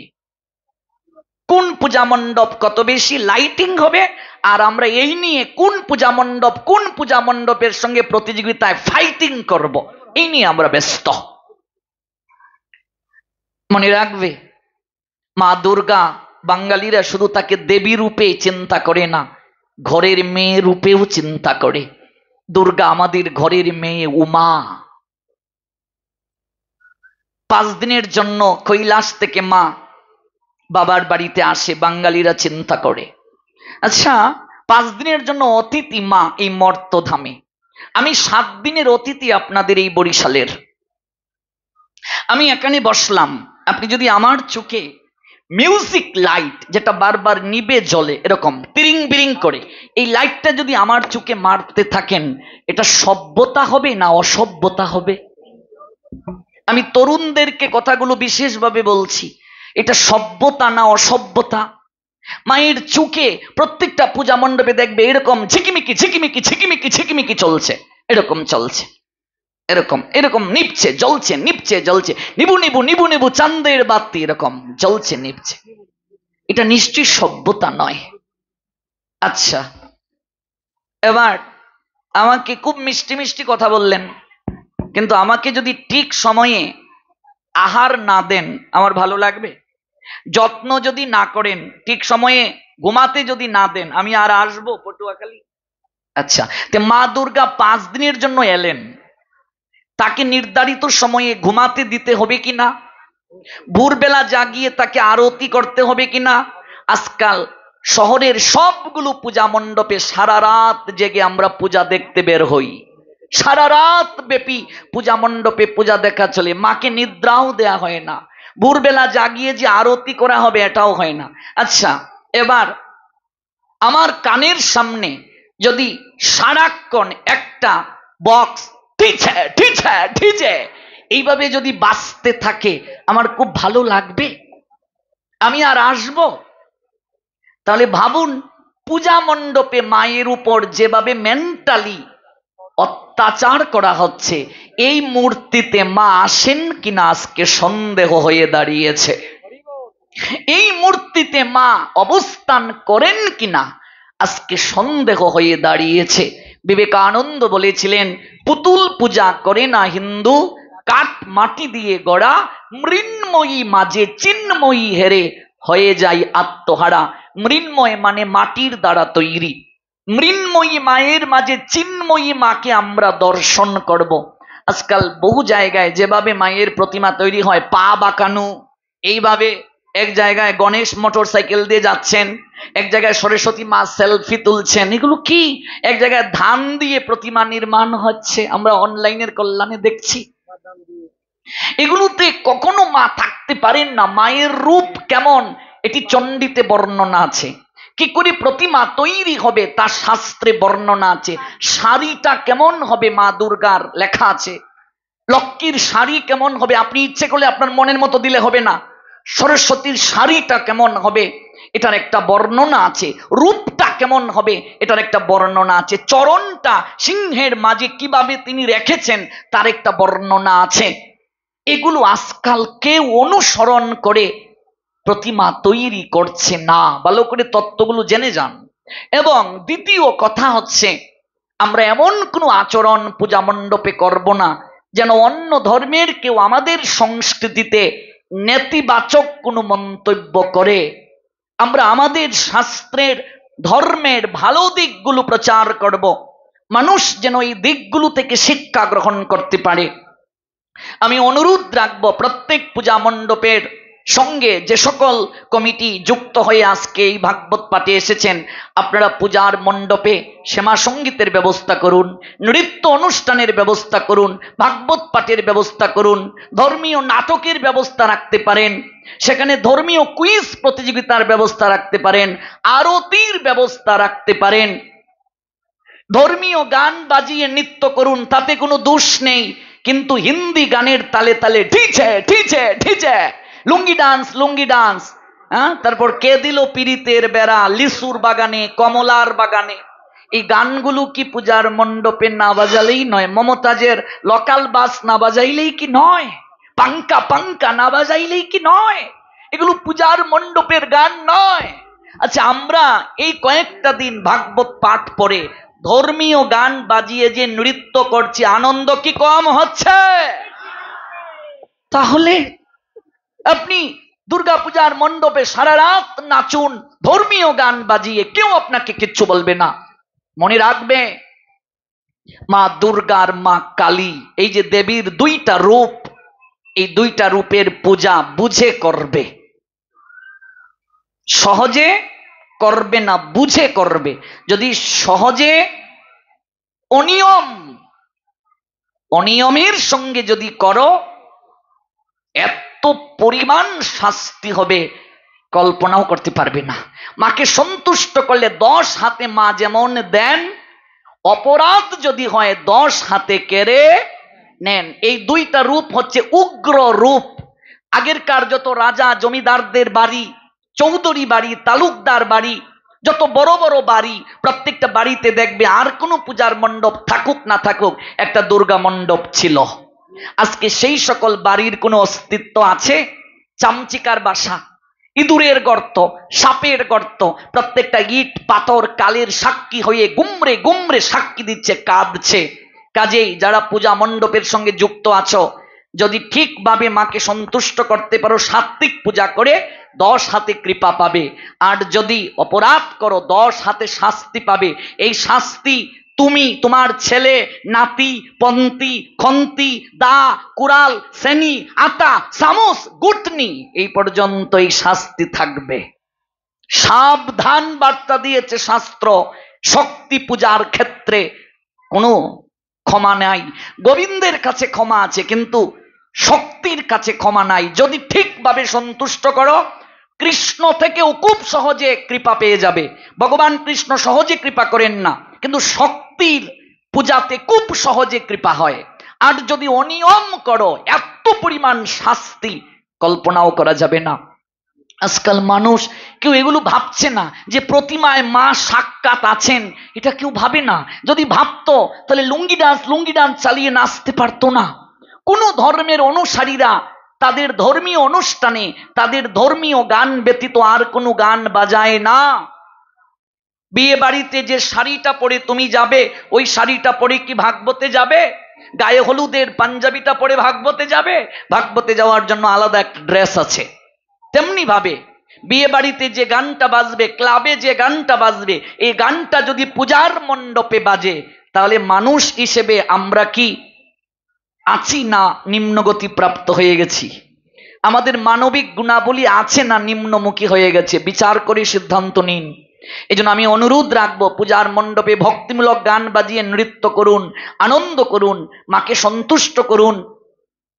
চণ্ডী পাঠের মাধ্যমে, দেবী ভাগবত পাঠের মাধ্যমে মা আপনাকে আশীষ বর্ষণ করবেন। মায়ের নাম দুর্গতি নাশিনী, তিনি দুর্গতিকে নাশ করেন। ওই মায়ের আরেকটা নাম দুর্গতি দায়িনী। মা যদি অসন্তুষ্ট হন, দুর্গতি দান করবেন। এবার আসুন, রাত যত বাড়তে থাকে, অধিকাংশ পূজা মণ্ডপে আমরা দেখতে পাই মহিষাসুর মূর্তি থেকে বের হয়ে কমিটির ভেতরে ঢুকে যায়। অধিকাংশ পূজার মণ্ডপে এমন ভাবে আমরা নাচ শুরু করি, ও হিন্দুরা এগুলো দেখে কটূক্তি করে। এই জন্য নিজের সম্মান আমাদেরকে রক্ষা করতে হবে। আমরা এমন কোনো কার্য করব না যে কার্যের দ্বারা আমার সংস্কৃতি কারো কাছে হেয় প্রতিপন্ন হয়। দ্বিতীয় অনুরোধ, দশমীর প্রসঙ্গে আসুন। দশমী মানে বিজয়া মহোৎসব, দুটি অনুষ্ঠান, একটা রামচন্দ্রের বিজয়, একটা মায়ের বিদায়। মনে রাখবে, মায়ের বিদায়টা কখনো আনন্দের নয়। আচ্ছা গো, তুমি যে বাবার বাড়ি থেকে আসো, মনটা খারাপ থাকে না? হাসতে হাসতে আসো। বাবার বাড়ি থেকে কেউ যখন আসে, হাসতে হাসতে আসে না মনটা খারাপ হয়? আমার মাকে দেখেছি, তার যে বয়স হয়ে গেছে অনেক, এখনো বাবার বাড়ি থেকে আসার সময় কান্না করেন। আমি বলছি, মা এ কি কান্না করো কেন? মা আমাকে বলছেন, তুই এটা বুঝবি না, এখানে আমার জন্ম, এই মাটির সঙ্গে আমার নারীর টান, এখানে আমার শৈশব কেটেছে, কৈশোর কেটেছে, যৌবনে পড়েছি আমি এখানে। এই জায়গা থেকে আসতে যে কতটা কষ্ট হয় তুই বুঝবি না। তাহলে মা যদি বাবার বাড়িতে আসেন বেড়াতে 5 দিন, 5 দিন পরে মা আবার যাবেন কৈলাসে, তো যে সন্তান মাকে বিদায় দেয়, এটা আনন্দের না দুঃখের? কথা বলুন। এই বিদায়টা যদি দুঃখের হয়, তাহলে আমরা রং মেকে বলো দুর্গা মাই কি জয় ব্যঙ্গের মতো লাফাই কি করে? যথার্থ সন্তান মাকে যখন বিদায় দেবে, নয়নের জলে তার বক্ষ ভেসে যাবে। এই জন্য শক্তির পূজা করে শক্তি লাভ হচ্ছে না হিন্দুদের, কোনো কৃপা হচ্ছে না। লক্ষ লক্ষ টাকা খরচ করছি, কৃপা হচ্ছে না। আনন্দটা কোথায়? রামচন্দ্রের বিজয়, সিঁদুর খেলা হচ্ছে, আবিরে খেলা হচ্ছে, রং খেলা হচ্ছে, এটা কিন্তু মায়ের বিদায়ের সঙ্গে সম্পর্ক না। এটা হচ্ছে রামচন্দ্রের বিজয়, রাবণ বধ হলো, প্রভু বিজয় করলেন, আনন্দে ভক্তরা উৎসব করছে। কিন্তু মায়ের বিদায়টা কখনো আনন্দের নয়, ভালো করে বুঝে যান। বিসর্জন, বিশেষভাবে অর্জন। কি অর্জন করলাম? এই যে 5 দিন পূজা করলাম, কি অর্জন করলাম? এই যে গভীর তত্ত্ব, এই তত্ত্বগুলো জানানোর ব্যবস্থা করুন। আপনাদের কাছে অনুরোধ, আমি একজন ধর্মীয় প্রচারক হিসেবে, একজন ধর্মীয় প্রবক্তা হিসেবে আমার খুব কষ্ট হয়। আমরা সব জায়গায় এই কথাগুলো বলি। আজকে আমি চিৎকার করতে করতে বহু জায়গায় পূজাতে পাঠের ব্যবস্থা হয়েছে, আপনারাও ব্যবস্থা রাখুন, ভালো আলোচকদেরকে আনুন। আজকাল মানুষ ভাগবত পাঠের প্রতি গুরুত্ব দেয় না, এটা সবচেয়ে দুঃখ।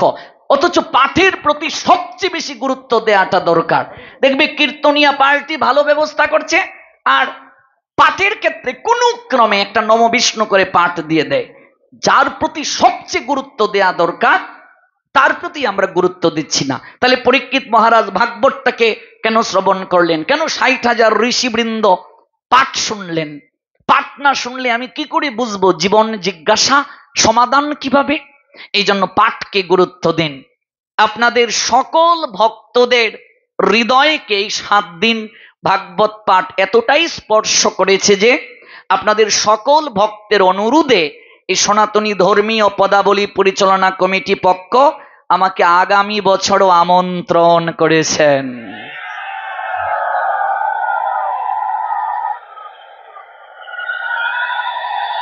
তারা অনেক অনুরোধ করেছেন আমাকে, যদিও আমার সময় খুবই কম, সারা বাংলায় আমাকে সময় দিতে হয়। কার্তিক মাস থেকে ফাল্গুন পর্যন্ত আমার একদিনও ফাঁকা নেই, কোনো শিডিউল নেই। চৈত্র বৈশাখ জ্যৈষ্ঠ 3 মাস আমার ইন্ডিয়াতে প্রোগ্রাম থাকে। এই তারিখে ভিসাজনিত সমস্যার কারণে যেতে পারিনি। আগামীতে যদি দেশের পরিস্থিতি ভালো থাকে বাংলাদেশে থাকবো না। তাই তারা জন্মাষ্টমীর আগের 7 দিন আমার প্রোগ্রাম আছে ময়মনসিংহ, পরের 7 দিন আমার প্রোগ্রাম আছে কিশোরগঞ্জ, এর পরের 7 দিন আপনাদেরই পাশে বাকেরগঞ্জ কলসকাঠির ভক্তরাও নিমন্ত্রণ দিয়েছেন। এর পরের 7 দিন আমরা চেষ্টা করব এই মদন মোহনে সময় দেওয়ার জন্য।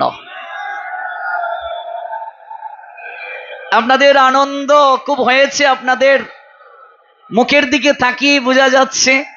ভগবান যেন সবাইকে সুস্থ রাখেন এবং এই সনাতন ধর্মীয় পদাবলী পরিচালনা কমিটিকেও সুস্থ রাখেন, এবং বিশেষ করে এই মদন মোহন মন্দিরকে যারা সেবকের রূপে দায়িত্ব পালন করছেন, মদন মোহন মন্দিরের যে কমিটি, তাদেরকেও আমি ধন্যবাদ জ্ঞাপন করছি। তারাও মদন মোহনের সেবায় আছেন এবং তারাও আছেন এখানে সশরীরে উপস্থিত, তাদের প্রতিও আমি কৃতজ্ঞতা নিবেদন করছি। আর বিশেষ করে আমারই বাবা রতন প্রভুজিকে, তার প্রতিও বিশেষ কৃতজ্ঞতা জ্ঞাপন করছি। মহাপ্রভু এবং মদন মোহন যদি সুস্থ রাখে আবার হবে তো দেখা, এই দেখাই শেষ দেখা নয়। তো এই আনন্দ সংবাদটা আপনাদেরকে জানিয়ে গতকাল যে স্থানে ভগবানের কথা বিশ্রাম টেনেছিলাম আজ সেখান থেকেই শ্রবণ করব। দেখুন, আজ যেহেতু শেষ রজনী, আমরা একটু যদি অন্য দিনের থেকে 30 মিনিট বেশি শ্রবণ করি, সমস্যা আছে? সমস্যা আছে একটু বেশি সময় শুনলে? আচ্ছা, হ্যাঁ, এটা পরে বলছি। তো এই জন্য ভক্তদের যে অনুরোধ, ভক্তদের জন্যই তো এই অনুষ্ঠান, ভক্তদের আবেগ, ভক্তদের অনুভূতি, এই অনুভূতিকে সম্মান দেয়াই আয়োজনকারী ভক্তদের কর্তব্য। অবশ্যই আমরা আজকে অন্তত অন্য সময় থেকে, অন্য দিন থেকে আমরা একটু 30 মিনিট বেশি শ্রবণ করব, একটু আনন্দ কীর্তন আজ একটু বেশি করব, এবং আপনাদের আশিস নিয়ে আগামীকাল আপনাদের এই পটুয়াখালী থেকে বিদায় নেব, একটু মায়ের কাছে যাব, গ্রামের বাড়ি যাব। অনেক দিন আগে বের হয়েছিলাম, যাওয়া হয়নি। বছরে হয়তো একবার যাওয়ার সুযোগ থাকে। এই যে আবার বের হব, একেবারে আবার কবে যাব তার নিশ্চয়তা নেই। আমরা তো সংসার থেকেও বিভাগী।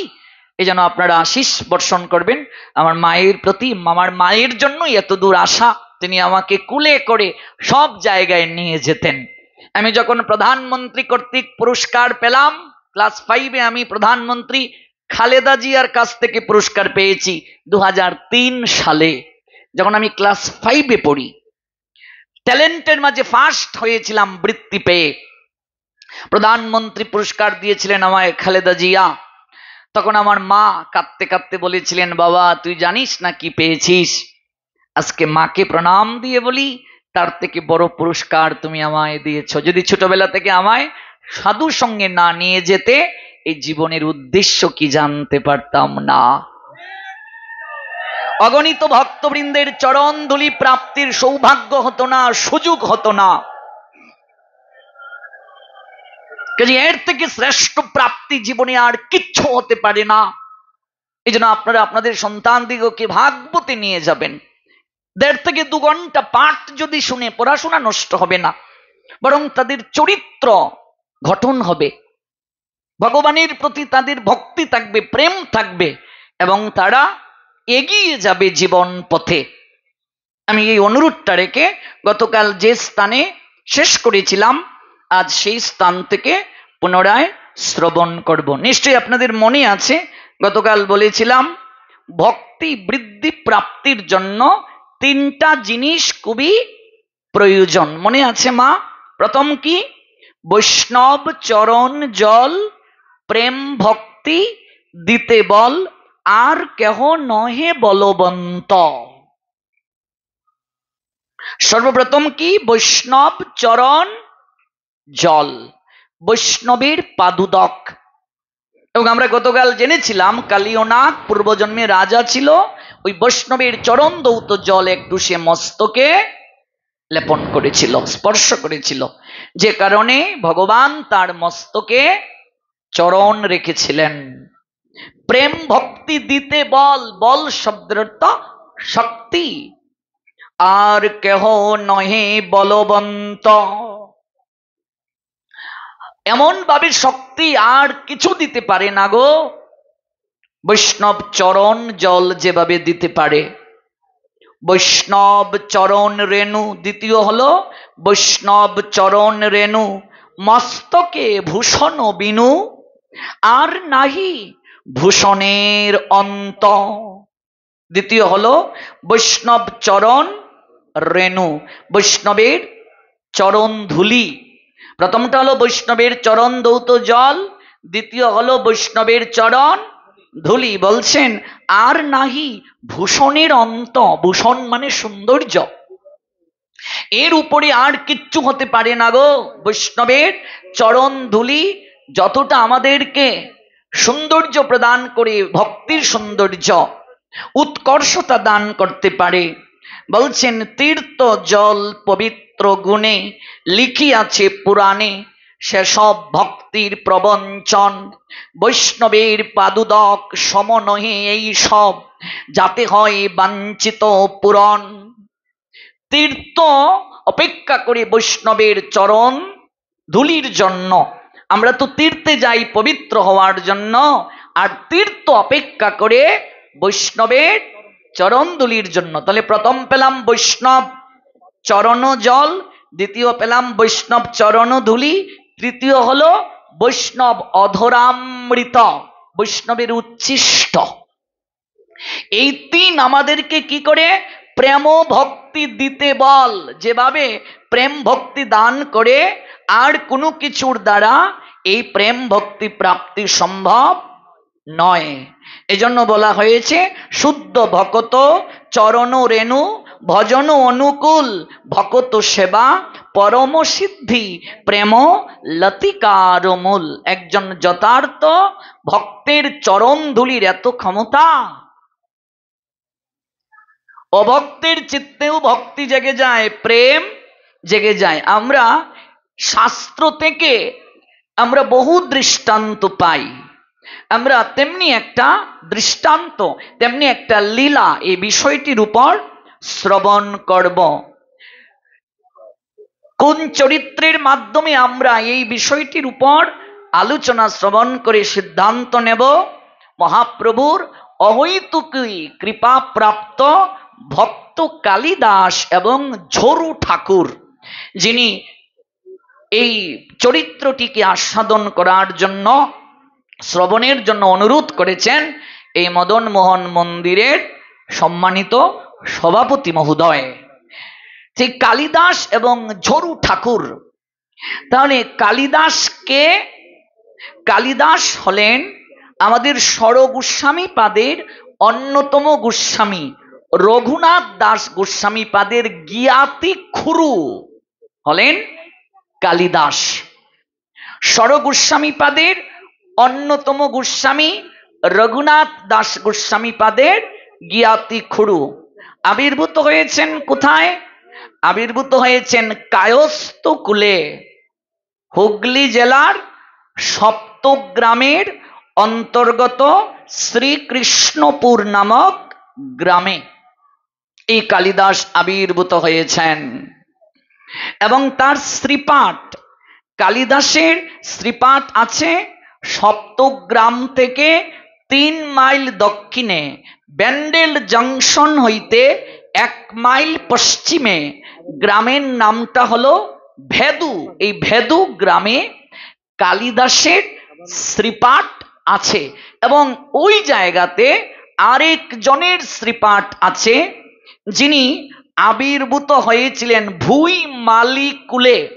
ভুই মালি, মালি বুঝেন তো? মালি তৎকালীন সময়ে রাজা বাদশাদের গৃহে যারা মালির কাজ করত, এরকম একটা মালি গৃহে আবির্ভূত হয়েছিলেন অন্যতম অশেষ বিশেষ গৌর হরির কৃপা প্রাপ্ত, বিশেষ করে নামাচার্য শ্রীল হরিদাস ঠাকুরের মন্ত্র কৃপা প্রাপ্ত এবং দীক্ষা প্রাপ্ত যিনি, যার নাম ঝরু ঠাকুর। ওই ঝরু ঠাকুর, তারও শ্রীপাঠ আছে ভেদু গ্রামে। ওই ভেদু নামেই এই অঞ্চলের লোকেরা এই গ্রামটাকে চিনে। কিন্তু এটার বিশেষ করে খাতাপত্রে বা শাস্ত্রে যে নামটা লেখা আছে সেই নামটা হলো ভদুয়া গ্রাম, ভদুয়া। ওই ভদুয়ারই অপভ্রংশ হলো ভেদু। যদি কোনোদিন হুগলিতে যান এই শ্রীপাঠ দর্শন করবেন। আমার হুগলি জেলার বহু জায়গায় প্রবচন করার সৌভাগ্য হয়েছে ভারতে। হুগলির খানাকুলে আমার সর্বপ্রথম প্রবচন, খানাকুল থানায়। ওই খানাকুলে আবির্ভূত হয়েছেন, মনে রাখবে, আমাদের ব্রজলীলার যিনি শ্রীদাম সখা, ওই শ্রীদাম সখাই কলিযুগে এলেন অভিরাম ঠাকুর রূপে। ওই অভিরাম ঠাকুরের শ্রীপাঠ খানাকুলে যদি কোনোদিন আপনারা যান, দ্বাদশ গোপালের মাঝে অন্যতম। জগতে সর্বত্র দেখবেন গোবিন্দের বাম পাশে প্রেমময়ী রাধারানী থাকে। যত বিগ্রহ কোথায় থাকে গো? বাম পাশে। কিন্তু একমাত্র বিগ্রহ যেখানে গোবিন্দের ডান পাশে রাধারানী, এটা আপনারা হুগলি জেলায় পাবেন, কালো সোনা নামক বিগ্রহ। যদি কোনোদিন যান দর্শন করে আসবেন। ওই কালো সোনা অপূর্ব বিগ্রহ, ইউটিউবে সার্চ করলেও পাবেন। কালো সোনা বিগ্রহ দিয়ে সার্চ করবেন গিয়ে ইউটিউবে। এই বিগ্রহ ডান দিকে কেন রাধারানী? তার কারণ অভিরাম ঠাকুর যে বিগ্রহকে প্রণাম দিতেন, সেই বিগ্রহে যদি প্রাণ না থাকতো, সেবা যদি ঠিকভাবে না হতো, ওই বিগ্রহ সঙ্গে সঙ্গে ফেটে যেত। এত বড় ভজনে তিনি শক্তিশালী ছিলেন। এবং যে সাধুকে তিনি প্রণাম দিতেন, যদি তার মাঝে শুদ্ধতা না থাকতো, সঙ্গে সঙ্গে ভস্ম হয়ে যেত সেই সাধু। এই জন্য তৎকালীন সময়ে অভিরাম ঠাকুরকে সবাই ভয় পেতেন। যদি কেউ জানতেন অভিরাম ঠাকুর আসছেন, সব সাধুরা দৌড়ে পালিয়ে যেতেন। কাকে প্রণাম দেবে আর কে জানি ভস্ম হয়ে যায়। ওই অভিরাম ঠাকুর কালো সোনার বিগ্রহে উনি প্রণাম দিতে যাচ্ছেন। গোবিন্দ তখন রাধারানীর আঁচলের তলে গিয়ে ডান দিকে কি করেছিলেন? রাধারানী আছেন, আর বাঁদিকে গিয়ে আঁচলের তলে গোবিন্দ লুকিয়েছিলেন। অভিরাম ঠাকুর যখন প্রণাম দিতে গিয়েছিলেন, থানার নাম কি? গুঘাট। হুগলি জেলার গুঘাট থানা। আমার সৌভাগ্য হয়েছে এখানে যাওয়ার। হুগলি জেলা গুঘাট থানা। একেবারে আরামবাগের কাছেই, বেশি দূর নয়। আরামবাগেও আমার যাওয়ার সুযোগ হয়েছে, সেখানে খানাকুলে যাওয়ার সৌভাগ্য হয়েছে, গুগাতে যাওয়ার সৌভাগ্য হয়েছে, হরিকথা আস্বাদনের সুযোগ হয়েছে, তারকেশ্বরে যাওয়ার সৌভাগ্য হয়েছে, হুগলির প্রায় সব থানা। তারপর আমরা গিয়েছিলাম কি পুশুরা, হ্যাঁ সেখানেও আমার, এটা আরেকটা থানা হুগলির, সেখানেও আমার হরিকথা বলার সৌভাগ্য হয়েছে। এবং এই বাংলাদেশ থেকে আমি একমাত্র আলোচক, আপনাদের আশীর্বাদে এই ভারতে আমি গত বছর 5 মাসের জন্য ভাগবতে আমন্ত্রিত হয়েছিলাম।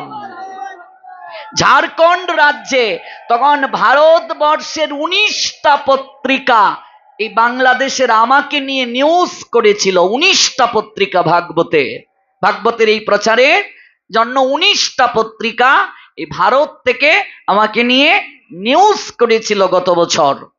আপনারা যারা অনলাইনে আমায় ফলো করেন তারা হয়তো দেখেছেন, 19টা পত্রিকা নিউজ করেছিল আমায় নিয়ে।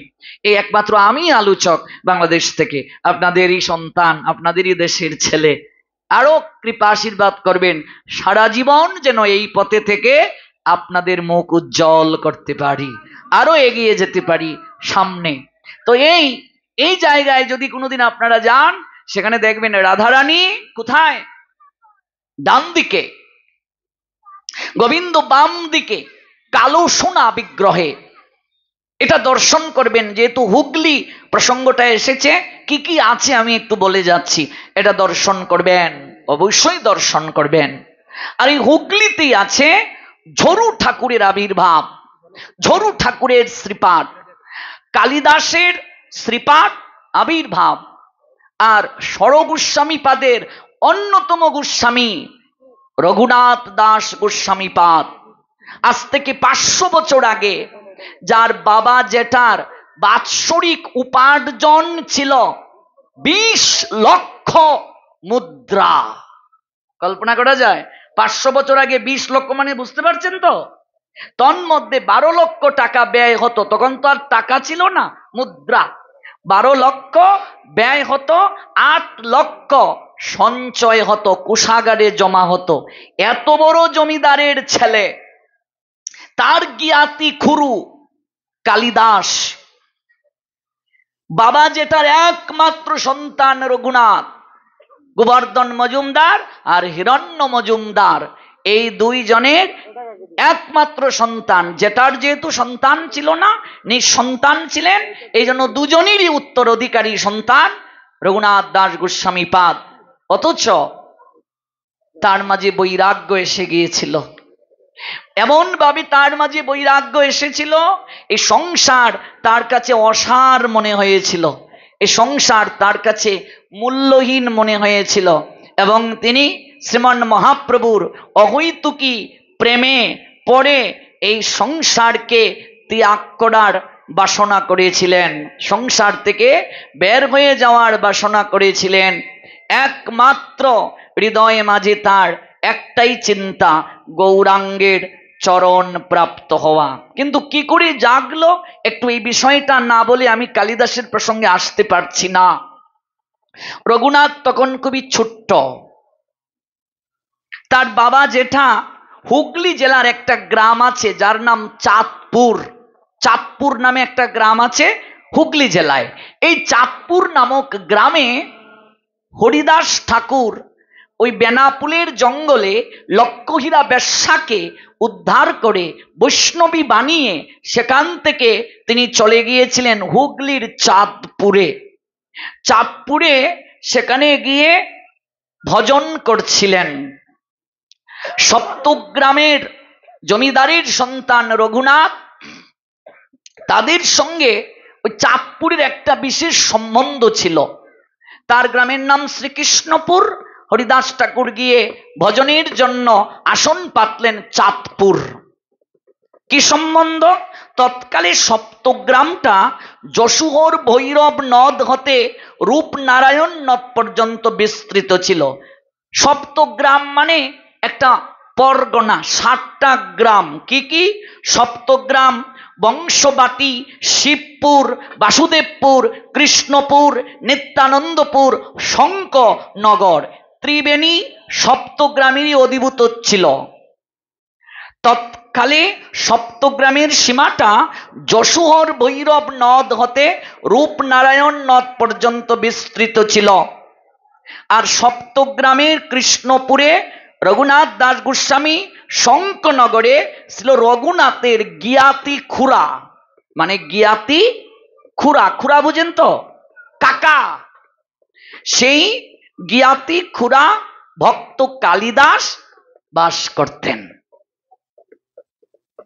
আমরা সেখানে দেখতে পাই চাঁদপুর যে গ্রামটা, সেখানে রঘুনাথের পিতা জেঠার কুল পুরোহিত যার নাম বলরাম আচার্য এবং কুলগুরু যার নাম যদুনন্দন আচার্য, তার নিবাস ছিল। ওই যদুনন্দন আচার্য হলেন অদ্বৈত আচার্য প্রভুর অন্তরঙ্গ শিষ্য। হরিদাস ঠাকুর বেনাপোল থেকে লক্ষ্মীরা বেশ্যাকে উদ্ধার করে চাঁদপুরে যখন বলরাম আচার্যের অর্থাৎ রঘুনাথ দাসের কুলপুরোহিতদের গৃহে সেখানে ভজন করছেন, একদিন হিরণ্য মজুমদার আর গোবর্ধন মজুমদার যাবেন তারা কোথায়? বলরাম আচার্যের গৃহে। সেখানে প্রণাম দেবেন, গিয়ে কুলপুরোহিত আচার্যের গৃহে যাবেন। ছোট্ট রঘুনাথ বাবার আঙ্গুলটা ধরে বলছে, ও বাবা আমায় সঙ্গে নিয়ে চলো, আমিও যাব।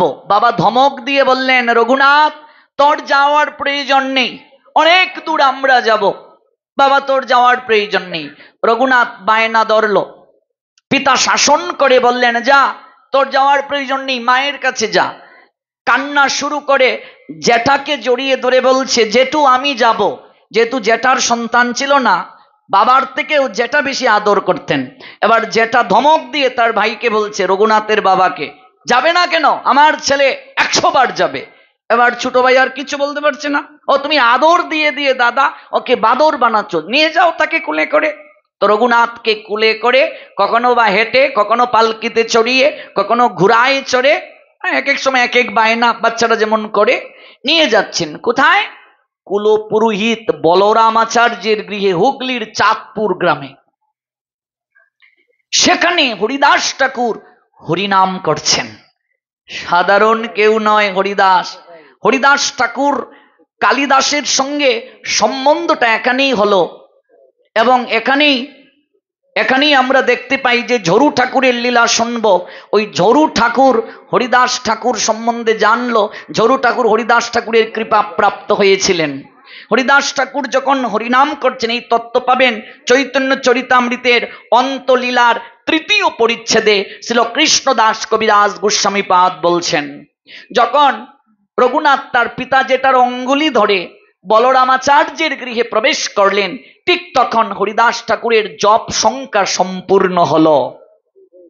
জপমালা হাতে নিয়ে ধ্যান মুদ্রায় চোখ বন্ধ করে হরিনাম করছেন। একটা বিশেষ কথা বলে যাই, প্রসঙ্গে যেহেতু এসেছে, আজকাল আমরা হরিনামটা ঠিকভাবে করতে পারছি না, যার কারণে নাম করে কৃপা পাচ্ছি না। দেখবেন আমরা জপমালা হাতে নিয়ে হরে কৃষ্ণ কৃষ্ণ কৃষ্ণ হরে হরে, বেগুনের কেজি কত? হরে রাম রাম রাম হরে হরে। আলু, দাদা আলু এটা তো পচা দিয়েছেন, দাদা এটা একটু হরে রাম রাম, এটা একটু বদলাই দেন না, রাধে রাধে, হরি বল, হরি হরে কৃষ্ণ। কিছু লাভ হচ্ছে না, কিচ্ছু লাভ হচ্ছে না। নাম আবাস হচ্ছে কিন্তু কোনো কৃপা হচ্ছে না। আপনার বাড়িতে এত বেশি বিফিটিয়াস পার্সন বলবো না, কোনো মন্ত্রী এসেছেন মনে করুন, সবচেয়ে বিফিটিয়াস পার্সন তো ভগবান, আমি এতদূর যাচ্ছি না। মন্ত্রী এসেছেন মনে করুন আপনার গৃহে, আপনি তাকে আমন্ত্রণ করে সোফায় বসিয়ে আপনি যদি তাকে সময় না দিয়ে অন্য কারোর সঙ্গে কথা বলেন, ব্যাপারটা কেমন হবে? অসম্মান হবে কিনা? যখন আপনি হরিনাম করবেন, হরে কৃষ্ণ, আপনি রাধারানীকে ডাকছেন, রাধারানীর একটা নাম হরা, সম্বোধন পদ হরে কৃষ্ণ, ভগবানকে ডাকছেন, তাকে আমন্ত্রণ করছেন। আপনার জিহ্বায় তারা আবির্ভূত হলেন, স্ফুরিত হলেন, তারা এলেন, আর আপনি বলছেন, দাদা বেগুনের কেজি কত, আলুর কেজি কত? এই জন্য আমরা কেবল গুটি টানছি। কে? 64 মালা করলো। আবার অনেকে ফেসবুকে স্ট্যাটাস দেয়, আজ 1 লক্ষ হরিনাম করলাম। এটা ফেসবুকে জানানোর দরকারটা কি? আজকাল আমরা ভজনকে কার আগে দেখাবো? আমার গুপু শোনার জন্য ছটপটি। গুপুকে দেওয়ার আগেই ফেসবুকে চলে গেছে। দেখবে কৃষ্ণের জন্মাষ্টমীতে র্যালিতে হিন্দুরা স্লোগান দেয়, শুভ শুভ শুভ দিন, শ্রীকৃষ্ণের জন্মদিন। মনে হচ্ছে শ্রীকৃষ্ণ তার মসাত্ত ভাই। কে বলবে এগুলো? কে বলবে এগুলো? বলুন, কে শিক্ষা দেবে? কৃষ্ণ কি আমাদের মতো মানুষ? শুভ শুভ শুভ দিন, শ্রীকৃষ্ণের জন্মদিন, এগুলো স্লোগান দেয়। মঙ্গল শোভাযাত্রা অর্থ বুঝে আজকাল যারা একটা ডিপার্টমেন্ট সামলাচ্ছে হিন্দুদের, উচ্চ পদে যারা সরকারকে জানাবে, অধিকাংশরাই তো মূর্খ, শাস্ত্র সম্পর্কে কি জানাবে? মঙ্গল শোভাযাত্রায় ওরা কৃষ্ণ নাম করে করে যাবে। মঙ্গল শোভাযাত্রা মিছিল না, শুভ শুভ শুভ দিন, শ্রীকৃষ্ণের জন্মদিন। কৃষ্ণ কি শিক্ষা দিয়ে গেছেন? কৃষ্ণের আদর্শটা গৌর হরি প্রচার করেছেন জগতে, ভক্ত ভাব অঙ্গীকার করে। What ever action a great man performs, common man follow, and whatever standards by exemplary acts, all the world pursue. We forgotten that topic the Almighty Creator Krishna said, Srimad Bhagavad Gita 7 chapter 7 verse, O conqueror of hell, there is no two superior to me.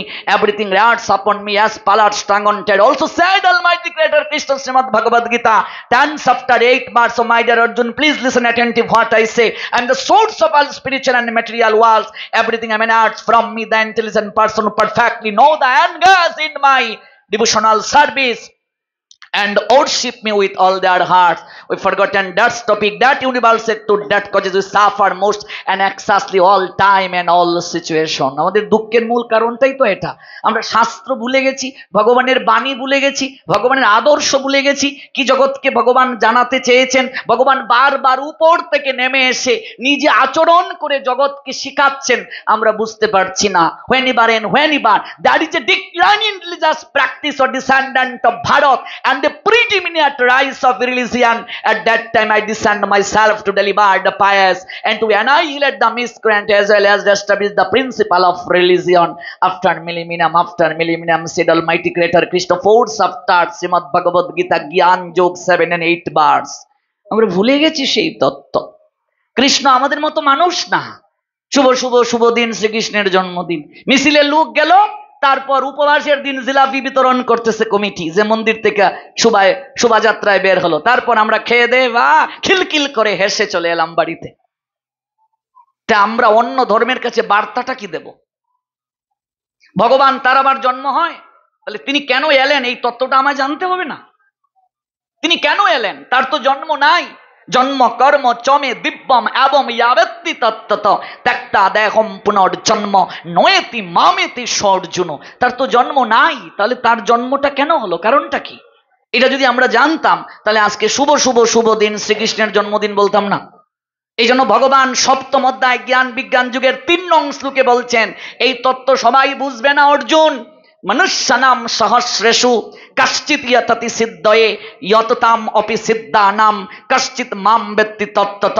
হাজার হাজার মানুষের মাঝে কদাচিৎ কোনো একজন সিদ্ধি লাভের জন্য আমায় যত্ন করেন, আর সেই প্রকার যত্নশীল সিদ্ধদের মাঝে কদাচিৎ কোনো একজন মানুষ আমাকে তত্ত্বগতভাবে জানতে পারে। মূর্খেরা আমাকে মানুষ মনে করে। আমি যখন জগতে আসি, যুগমায়ার প্রভাবে লীলা বিলাস করি, জগতে মূর্খেরা, ভগবান বলছেন অর্জুনকে, আমাকে মানুষ বলে মনে করে। কিন্তু আমার জন্ম যুগমায়ার প্রভাবে। কৃষ্ণের জন্মটা আমাদের মতো পিতামাতার মিলনে হয় নাই। ভগবান কংসের কারাগারে আবির্ভূত হয়েছিলেন। Out of many thousands, among men one may endeavor for perfection, and of those who have achieved perfection hardly one knows me in truth. এটা স্বীকৃতি ছাড়া, সৌভাগ্য ছাড়া সম্ভব নয়। এই জ্ঞানটা সাধারণ জ্ঞান নয়। I shall now declare unto you in full this knowledge, but phenomenon and numinous this being known, nothing further shall remain for you to know, said omnipotent maker Krishna, Srimad Bhagavad Gita 7 chapter Gyan Bigyan Yug 2 verse. Oh my dear Arjun, please listen attentive what I say. Gyanam te aham sabigyanam idam bakshami asheshato yat gatta no io bhu annat gatobbyam avashishyate. Arjun, এই জ্ঞান সকল জ্ঞানের রাজা, এই জ্ঞান যদি পৃথিবীতে একবার কেউ লাভ করতে পারে, পৃথিবীর যত জ্ঞান আছে আমি আপনা থেকে সেই ব্যক্তির হৃদয়ে মাঝে উদয় করে দিয়ে দেই। এই জ্ঞানটাই হলো পরমার্থের জ্ঞান। এই জ্ঞানের উপর বিশ্ব জগৎ সংসার পরিচালিত। পৃথিবীতে আপনি যা কিছু দেখতে পাচ্ছেন সকল কিছু সনাতন থেকে সৃষ্টি। যত মত পথ দেখতে পাচ্ছেন সনাতন থেকে সৃষ্টি। ভগবান নিজে বলছেন দশম অধ্যায়ে বিভূতি যুগ ৮ নং শ্লোকে, I am the source of all spiritual and material worlds. Everything emanates from me. The intelligent person, the meritorious person perfectly know the end goes in my devotional service and worship me with all their heart, said Almighty Creator Krishna. Srimad Bhagavad Gita 10 chapter Vibhuti Yug 8 verse, Aham sarvasya prabhava matta sarvam pravartate iti matta bhajante mam bhuda bhav samannita. পৃথিবীতে যখন কিচ্ছু ছিল না তখনও সনাতন ছিল। আজকে সেই সনাতন ধর্মের অনুসারী ঋষির সন্তান আমরা দিন থেকে দিন আচরণহীন হয়ে যাচ্ছি শাস্ত্র না জানার কারণে। কৃষ্ণ আমাদের মতো সাধারণ মানুষ নয়, মঙ্গল শোভাযাত্রা মিছিল নয়। এগুলো বুঝতে হবে, এগুলো বুঝাতে হবে। কে বুঝাবে? যারা নেতৃত্ব দেবে ধর্মীয় সেক্টরে। অপরাধ নেবেন না, আজকাল যত মঠ মন্দিরে বিভিন্ন কমিটি রয়েছে অধিকাংশ কমিটিরা হরিকথা শুনতে চায় না। আমার খুব ভালো লেগেছে এই মন্দিরে, এখানে কমিটিরা বসে পাঠ শ্রবণ করছে এই মদন মোহনে। আমার এত ভালো লেগেছে এই জিনিসটা। অধিকাংশ জায়গায় কমিটি পাঠ শুনতে চায় না, আর অধিকাংশ জায়গায় কমিটিতে যাদেরকে দায়িত্ব দেয়া হয় তাদের মাঝে ভক্তির লেশও নাই, ভক্তি নাই। তাহলে যারা দায়িত্ব পালন করবে, সেক্টরে নেতৃত্ব দেবে, ওরা যদি শাস্ত্র না জানে, ভক্তিহীন হয়, তাহলে সমাজ তো গুল্লায় যাবে। এটা স্বাভাবিক, এটাই স্বাভাবিক। কৃষ্ণ সাধারণ মানুষ নয়, মঙ্গল শোভাযাত্রাটা সাধারণ কিছু নয়। এখানে কৃষ্ণের আগমন উদ্দেশ্যে তার নামকে জগৎ জীবকে জানানো। তিনি আসবেন। কৃষ্ণ কোথায়? কৃষ্ণ 5000 বছর আগে আবির্ভূত হয়েছেন। এখন কোথায় আসবেন? কোথায় আবির্ভূত হবেন? আমাদের হৃদয় মন্দিরে। এই জন্য এই হৃদয় মন্দিরটাকে পবিত্র রাখার জন্য আমরা উপবাস করি, ইন্দ্রিয়কে সংযম রাখি। আর কি? কৃষ্ণ কিসের মাধ্যমে আবির্ভূত হবেন? তার নামের মাধ্যমে, তার কথার মাধ্যমে আবির্ভূত হবেন। নাহম তিষ্ঠামি বৈকুণ্ঠে যোগিনাম হৃদয়ে নাচা মত ভক্তা যাত্রা গায়ন্তি তাত্র তিষ্ঠামি হে নারদ। তার ভক্তগণ যেখানে মিলিত হয়ে তার গুণকীর্তন করবেন সেকালেই তিনি আবির্ভূত হবেন। এই জন্য মঙ্গল শোভাযাত্রায় হরিনাম করে করে কৃষ্ণকে, ভগবানকে আসবেন নামের মাধ্যমে তাকে আমন্ত্রণ করতে হয়। এসো প্রভু, এই হৃদয় মন্দিরে তুমি নাম রূপে, প্রেম রূপে, ভক্তি রূপে আবির্ভূত হও। এই যে তত্ত্ব, এই বিশেষ তত্ত্ব থেকে আজ আমরা সরে গিয়ে এটাকে মিছিল বানিয়ে ফেলছি। নামের আচার্য স্বয়ং শ্রীল হরিদাস ঠাকুর এই শিক্ষা জগৎকে জানালেন। 3 লক্ষ তিনি হরিনাম করতেন। আর এই হরিনামটা বাচিক মানসিক উপাংশু 3 প্রক্রিয়ায় করতে হয়। আপনি যদি ভক্তির উপরের স্তরে যেতে চান তাহলে চেষ্টা করবেন কথা না বলে হরিনাম করার জন্য। কথা না বলে। প্রমাণ কোথায়? চৈতন্য ভাগবতে। কে লিখেছেন? শ্রীল বৃন্দাবন দাস ঠাকুর। শঙ্কা নাম করিতে প্রভু যে স্থানেতে বইসে তথায় রাখেন প্রভু তুলসীরে পাশে, তুলসীরে দেখেন প্রভু জপেন শঙ্কা নাম। এই ভক্তি যুগের তত্ত্ব কে বুঝিবে আন। গৌর হরি যখন হরিনাম করতে বসেন আসন করে, তুলসীকে পাশে রেখেন। আপনি 2 মালাই করুন, সমস্যা নেই। 1 মালা করুন, কোনো সমস্যা নেই। তুলসীকে পাশে রেখে যদি কথা না বলে করেন, খুব শীঘ্র আপনার এই আবেদনটা ভগবানের কাছে পৌঁছে যাবে। আপনি লক্ষ লক্ষ যদি গুটি টানেন, যদি নিয়ম মতো না হয়, নাম আবাস হচ্ছে, প্রেম লাভ হবে না, ভক্তি হবে না। নাম আবাসে কি হয়? মুক্তি হয়। নাম আবাসেও মুক্তি হয়। ভগবানকে সমালোচনা করে ডাকলেও কৃপা হবে, মঙ্গল হবে। ভগবানকে গালি দিয়েও ডাকলে মঙ্গল হবে, কিন্তু প্রেম হবে না। নাম আবাসে অজামিলের উদ্ধার হলো, সে কৃষ্ণ পায়নি, পেয়েছে ভগবান বিষ্ণুকে। বিষ্ণু থাকেন বৈকুণ্ঠে, কৃষ্ণ থাকেন গোলক বৃন্দাবনে। আপনার প্রেম হবে না। ভক্ত কি চায়? মুক্তি চায় না প্রেম চায়? প্রেম চায়, অভয় চরণ চায়, যে তুমি আমায় যে কুলে জন্ম দাও, আমি যেন তোমার চরণ ছাড়া না হই। প্রেম হবে না। আমি আমার গুরুদেবকে একদিন প্রশ্ন করেছিলাম, গুরু মহারাজ, কত মালা হরিনাম করলে কৃষ্ণ দর্শন হয়? কথাটা শুনি, প্রশ্নটা শুনি, জিজ্ঞাসাটা শুনি গুরু মহারাজ আমার দিকে কিছুক্ষণ তাকিয়ে রইলেন। তারপর তিনি আমায় বললেন, বাবা, একবার কৃষ্ণ নামেও কৃষ্ণ দর্শন হয়, কোটি কোটি বার কৃষ্ণ নাম করলেও কৃষ্ণ দর্শন হয় না। বললাম, এটার তাৎপর্য কি গুরু মহারাজ? গুরু মহারাজ বললেন, মনে করো তোমার ছেলের নাম কৃষ্ণ, কতবার তুমি তোমার ছেলেকে ডাকবে? কৃষ্ণ কৃষ্ণ কৃষ্ণ। আজ্ঞে বাবা, আর ডাকবো? উত্তর দিয়ে দিলে আর ডাকবো? উত্তর দিয়ে দিলে ডাক শেষ হলো। গুরুদেব আমায় বললেন, তুমি যখন ডাকছ হরে, তুমি রাধারানীকে ডাকছ। কৃষ্ণ, তুমি ভগবান কৃষ্ণকে ডাকছ। বাবা, তুমি তাকে ডাকছ, কিন্তু তুমি তোমার জীবনে যতবার তাকে ডেকেছ, তিনি কি তোমার ডাকের উত্তর দিয়েছেন? সাড়া পেয়েছ? এক পক্ষ তাকে ডাকছে, ওই পক্ষ থেকে কোনো উত্তর এসেছে কি? যদি না আসে, বুঝবে তোমার ডাক এখনো তার কর্ণে পৌঁছায় নাই। কথাটা শুনে আমার দুটো নয়ন অশ্রুতে সেদিন ভিজে গিয়েছিল। গুরু মহারাজ, তাহলে কি করে তাকে ডাকবো?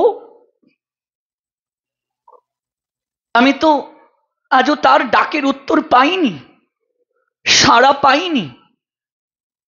গুরুদেব সেদিন বলেছিলেন, অবুঝ বাচ্চা, অবুঝ বাচ্চা যেভাবে তার মাকে ডাকে। ও মা, কোনো বাচ্চা দেখবে ডাকছে তার মাকে, মা, ও মা, মা আমি কুলে উঠব। মা তখন কি করে? খেলনা দিয়ে বাচ্চাকে বলে, বাবা, ও বাবা, কাজটা আমি সেরে নেই, তারপর তোকে কুলে নেব।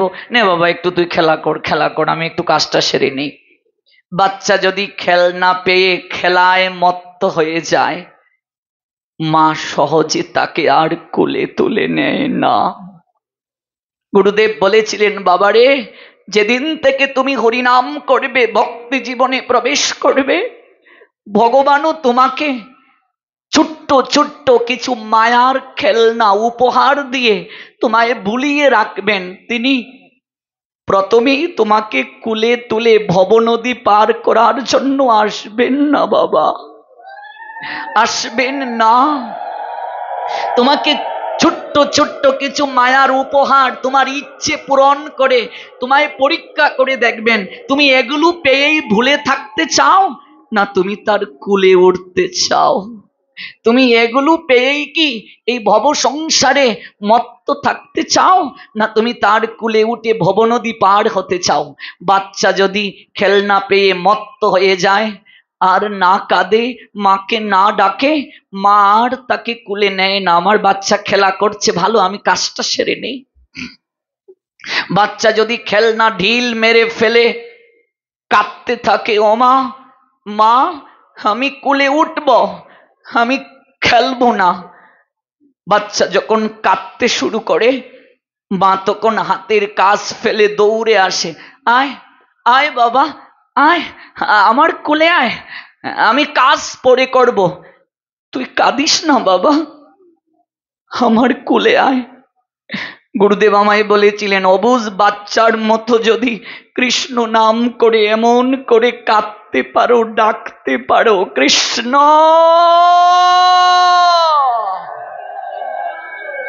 অবুঝ বাচ্চা যেমন কেঁদে কেঁদে তার মাকে ডাকে, কোলে ওঠার জন্য কাঁদে, এমন করে যদি কাঁদতে পারো, দেখবে অনাদির আদি শ্রী গোবিন্দ ভগবান আসবেন, দুটো হাত প্রসারিত করে, আয় বাবা আমার কোলে আয়।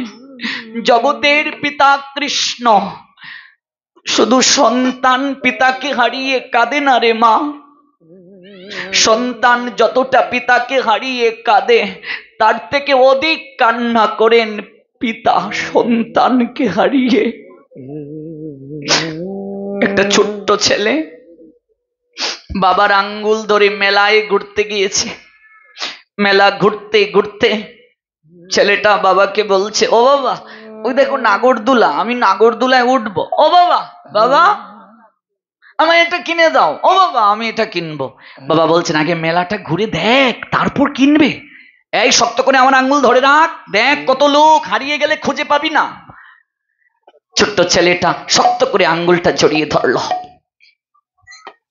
অগণিত লোকের ভিড়ে মেলায় ঘুরতে ঘুরতে কখন যে বাবার আঙ্গুলটা ফসকে ছেলেটা হারিয়ে গেল ও নিজেও জানে না।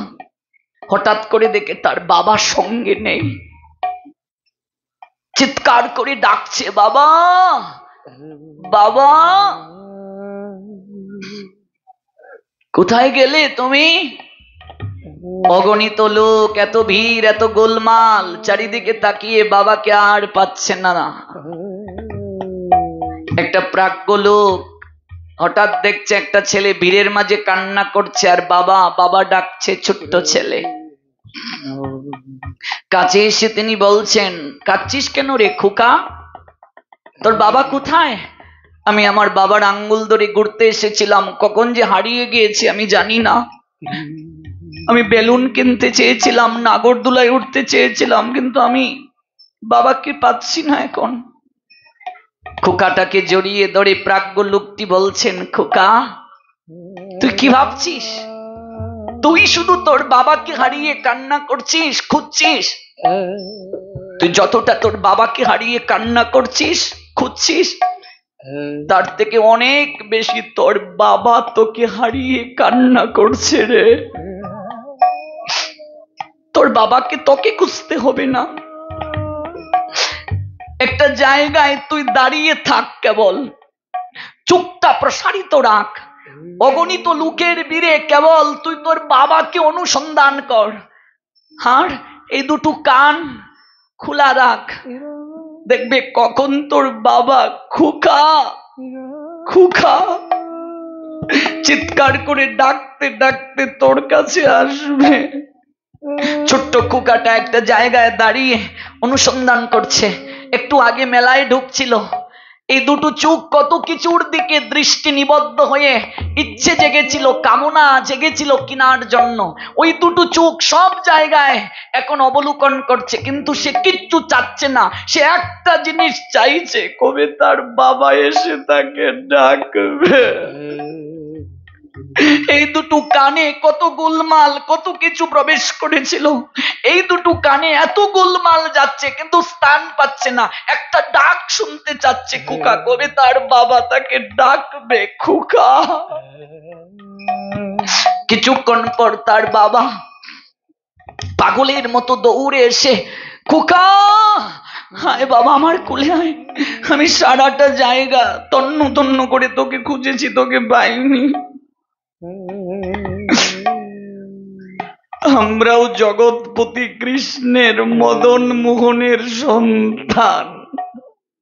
জগতের পিতা কৃষ্ণ জেনা ভজে বাপ, পিতৃদ্রোহী পাতকী সে জন্মে জন্মে পায় তাপ। আমাদের হৃদয়ে কামনা যেদিন জাগলো, ওই ভবের মেলায় পরম পিতার আঙ্গুল ফসকে আমরা হারিয়ে গেছি।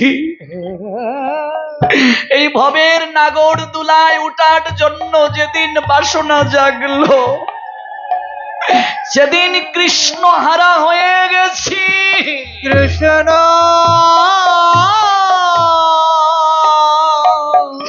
ভাগবত বললেন, ওরে সংসারী জীব, তুই কতটুকু তাকে ডাকবে?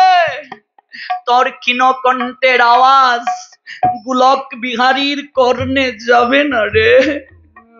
তুই কতটা মন্ত্র জানিস তাকে সন্তুষ্ট করার? তুই শুধু কান পেতে তার কথা শ্রবণ কর। এই যে আমরা এসেছি কেবল কান পেতে শ্রবণের জন্য। দেখবে ওই পরম পিতা কৃষ্ণ বাঁশরিয়া হাতে বাঁশি বাজিয়ে তোকে ডাকছে রে। অনন্তকাল ধরে গৌর সুন্দর হাত তুলে অপেক্ষা করছে রে। ওরে তোরা কবে সংসার মেলা থেকে কামনা বাসনার জলাঞ্জলি ত্যাগ করে একটিবার প্রাণ ভরে নয়নের জলে আমায় ডাকবে রে। আমি সেদিন গোলক বিহারী কৃষ্ণ আসব তোদেরকে কুলে তুলে ভবের মেলা থেকে উদ্ধার করার জন্য। কৃষ্ণ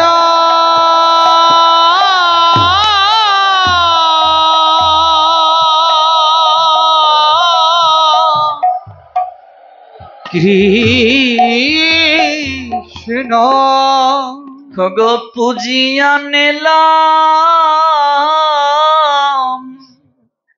সুলয়ানা মনরে, লাভ করিবার আশা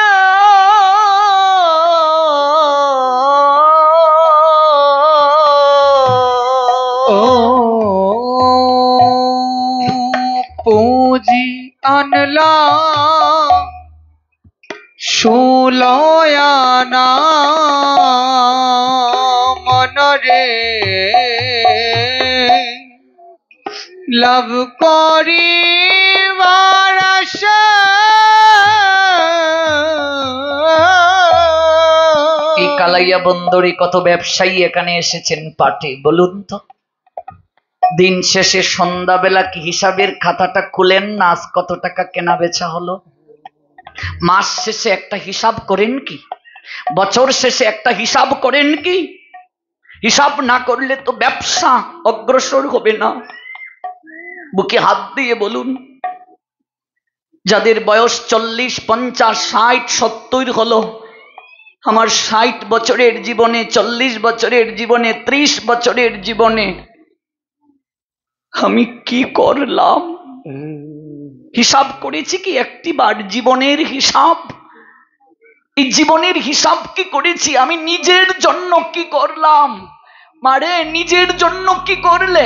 যদি বলো তোমার মেসুমশাইয়ের সঙ্গে বিয়ে হয়েছিল, টিনের ঘর ছিল বাবা, এখন আমরা কালাইয়াতে একটা বিল্ডিং এ থাকি, এটা নিজের জন্য নয় রে মা। ওই ঘরটাতেও যখন মরবে, রাত্রে মরলে রাত্রেই তোমায় শ্মশানে নিয়ে যাবে, দিনে বাসি মোরা বলে কেউ স্পর্শ করবে না। শুয়ের অগ্রভাগে যতটা মাটি ধরে ততটা মাটিও কেউ নিয়ে যেতে পারবে না।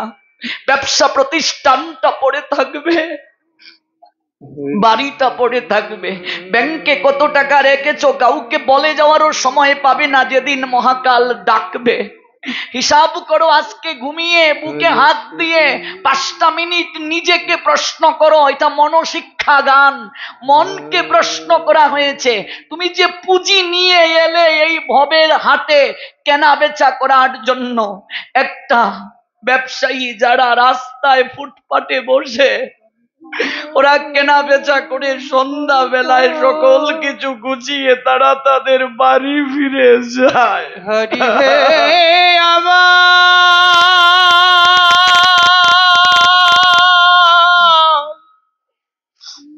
দয়াময়,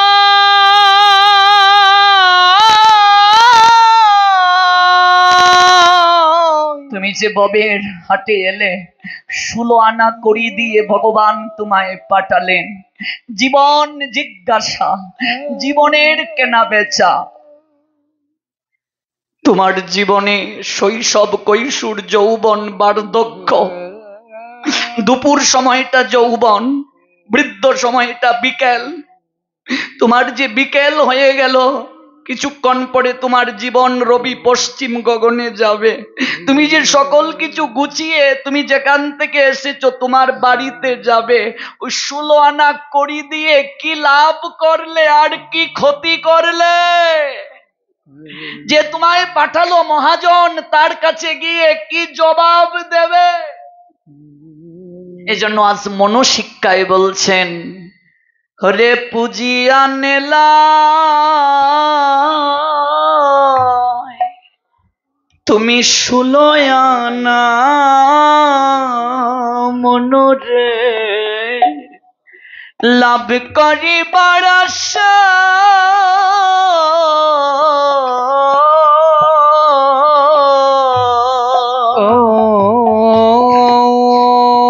পুঁজি আনলাম 16 আনা মনরে, লাভ করিবার আশা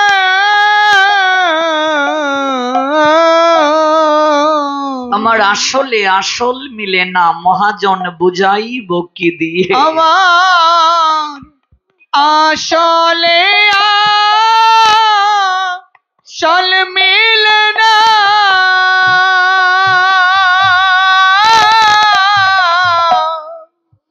মহাজন বুঝাইব কি দিয়া রে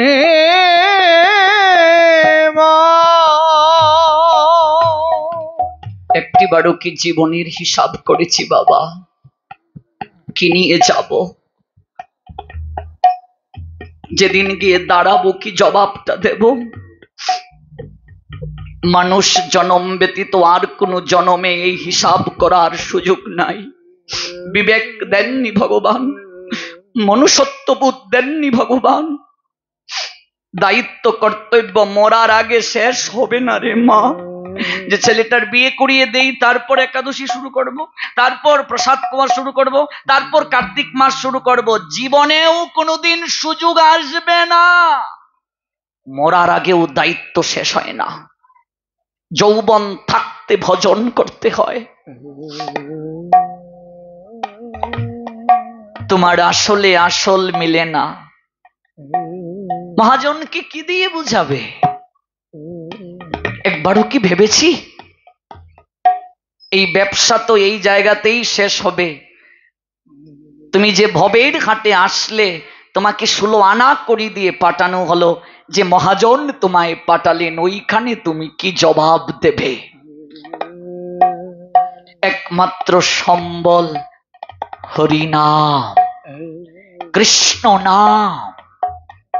হরিদাস ঠাকুর সেই নাম করেন 3 লক্ষ বার। যখন তার নাম সংখ্যা পূর্ণ হলো, চোখটা তিনি খুললেন, আর ঠিক সেই সময় গৃহে প্রবেশ করলেন হিরণ্য মজুমদার, গোবর্ধন মজুমদার, সঙ্গে ছোট্ট ছেলে রঘুনাথ দাস, জ্ঞাতি খুরু কালিদাসও আছেন। হরিদাস ঠাকুরের দৃষ্টিটা একজন প্রকৃত সাধুর দৃষ্টির কত শক্তি দেখো। দৃষ্টিটা সর্বপ্রথম চোখটা খুলে পড়ল গিয়ে রঘুনাথ দাসের দিকে। নিতাই গৌর, নিতাই গৌর, সীতানাথ প্রেমানন্দে হরি বল। দর্শনী পবিত্র করো এই তোমার গুণ। কৃপা দৃষ্টি পড়ল। এই জন্যই তো সাধু দর্শন করতে আসতে হয়। সাধু এলে তার কাছে গিয়ে বসতে হয়, তার কাছ থেকে গিয়ে তত্ত্ব জানতে হয়। আজকাল বহু জায়গায় দেখা যায় আমরা সাধুদের সঙ্গে গিয়ে একটু সাক্ষাৎ করার সময় পাই না, তাদের কাছে গিয়ে একটু বসার সময় পাই না, তাদের সঙ্গে একটু প্রসাদ পাওয়ার সময় হয় না, আমাদের সুযোগ হয় না আমাদের। এর থেকে দুর্ভাগ্য আমাদের জীবনে আর কি হতে পারে? কি হতে পারে ভাবুন। রঘুনাথ দাসের উপর গিয়ে কৃপা দৃষ্টিটা পড়ল। আসার সময় প্রণাম দিচ্ছেন গোবর্ধন মজুমদার, হিরণ্য মজুমদার। রঘুনাথ প্রণাম দিলেন, হরিদাস ঠাকুর বললেন, যা, সংসার তোকে ধরে রাখতে পারবে না। এই যে রঘুনাথ বাড়ি এলেন, কিচ্ছু ভালো লাগে না, তার বাল্যকালেই বৈরাগ্য জেগে গিয়েছিল। অতঃপর অনেক লীলা, আগামী বছর যদি গৌরহরি সুস্থ রাখেন, ওই রঘুনাথ দাসের লীলাটা আগামী বছর বলবো। আমাদের প্রসঙ্গ কালিদাস ঠাকুর আর হলেন ঝরু ঠাকুর, ভক্ত কালিদাস আর ঝরু ঠাকুর। ওই রঘুনাথ দাসকে পরবর্তীতে সংসারে আসক্ত করার জন্য তাকে স্বর্গের অপ্সরার মতো সুন্দরী রমণী দিয়ে বিয়ে করানো হয়েছিল।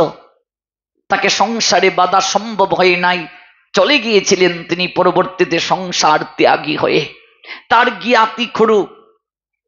জ্ঞাতি গুরু হলেন কালিদাস, জ্ঞাতি গুরু। সেই কালিদাস এতটা ভক্তি প্রেমে বৈরাগ্যে তার চিত্ত আন্দোলিত ছিল, কল্পনাও করা যাবে না। এতটা তার মাঝে বৈরাগ্য ছিল, এতটা তার মাঝে ভক্তি ছিল। তিনি কেবল একটাই কার্য করতেন। কার্যটা কি? কার্যটা হলো বৈষ্ণবের উচ্ছিষ্ট প্রসাদ তিনি ভিক্ষা করে গ্রহণ করতেন। এটাই কেবল তার একমাত্র বাসনা, বৈষ্ণবের একটু অধরামৃত তিনি গ্রহণ করবেন। একদিন তিনি ঝরু ঠাকুরকে দর্শন করার নিমিত্তে তার গৃহে পদার্পণ করলেন। মনে রাখবে, বৈষ্ণব দর্শনে খালি হাতে যেতে নেই।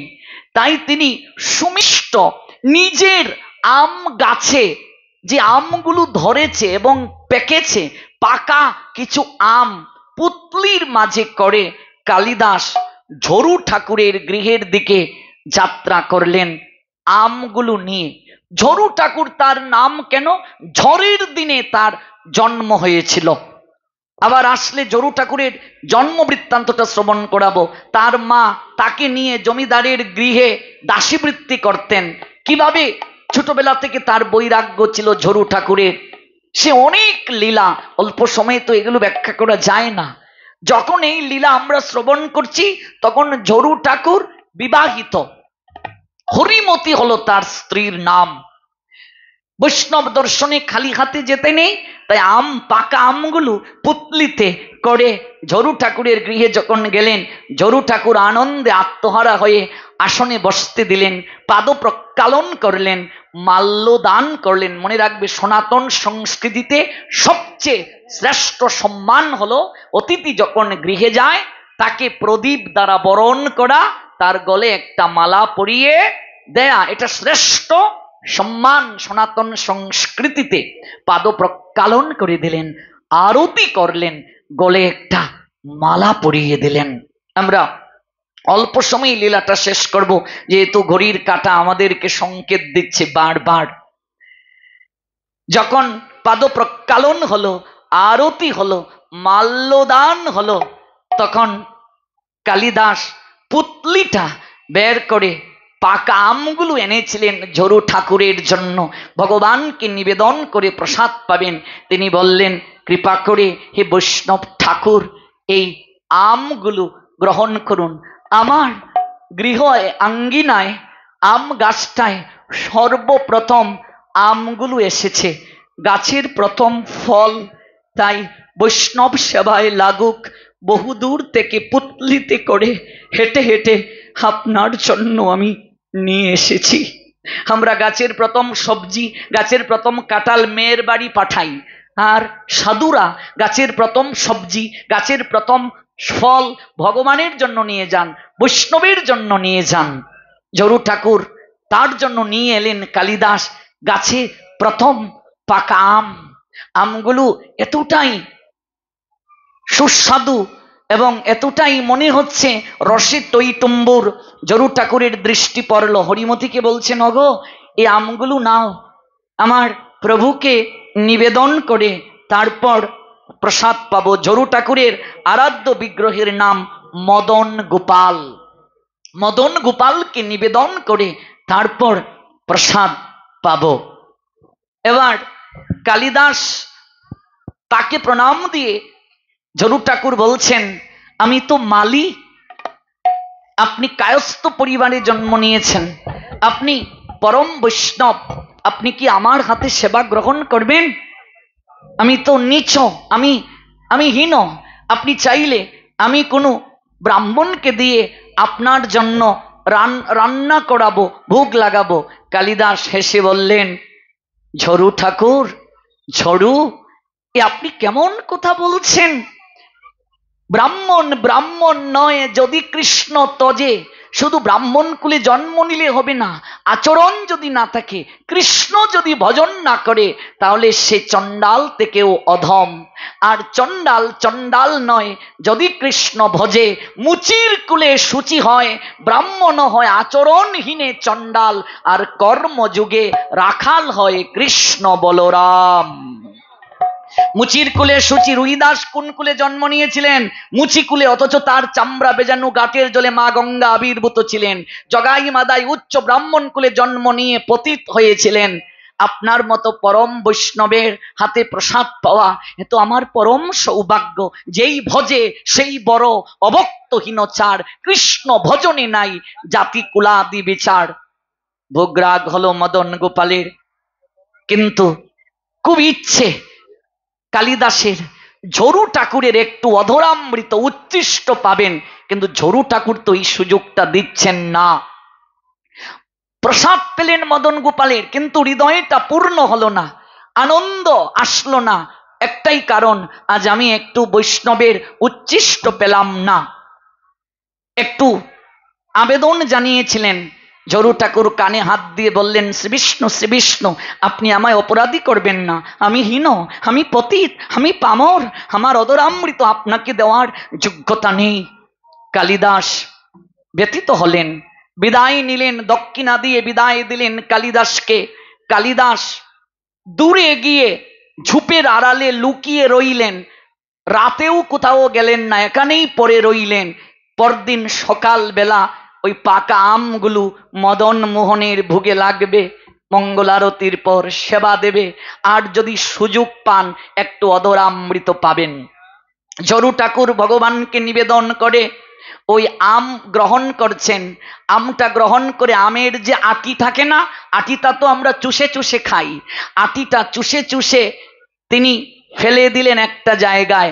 ওই আড়াল থেকে কালিদাস এই দৃশ্যটা দেখে একটু একটু করে এগিয়ে এলে আমের আটিটা সযত্নে তুলে নিলেন। তুলে নিয়ে তিনি এটা গ্রহণ করতে শুরু করলেন, চুষতে লাগলেন। যখনই ওই ঝরু ঠাকুরের উচ্ছিষ্ট ওই আমের আটিটা তিনি একটু জিহ্বা দ্বারা লেহন করলেন, সঙ্গে সঙ্গে তার শরীরের মাঝে অষ্টসাত্ত্বিক বিকার দেখা দিল। নয়নে প্রেমাশ্রু ঝরতে শুরু করলো, কাঁদতে কাঁদতে দুটো বাহু তুলে বলছেন, হরি হরি হরি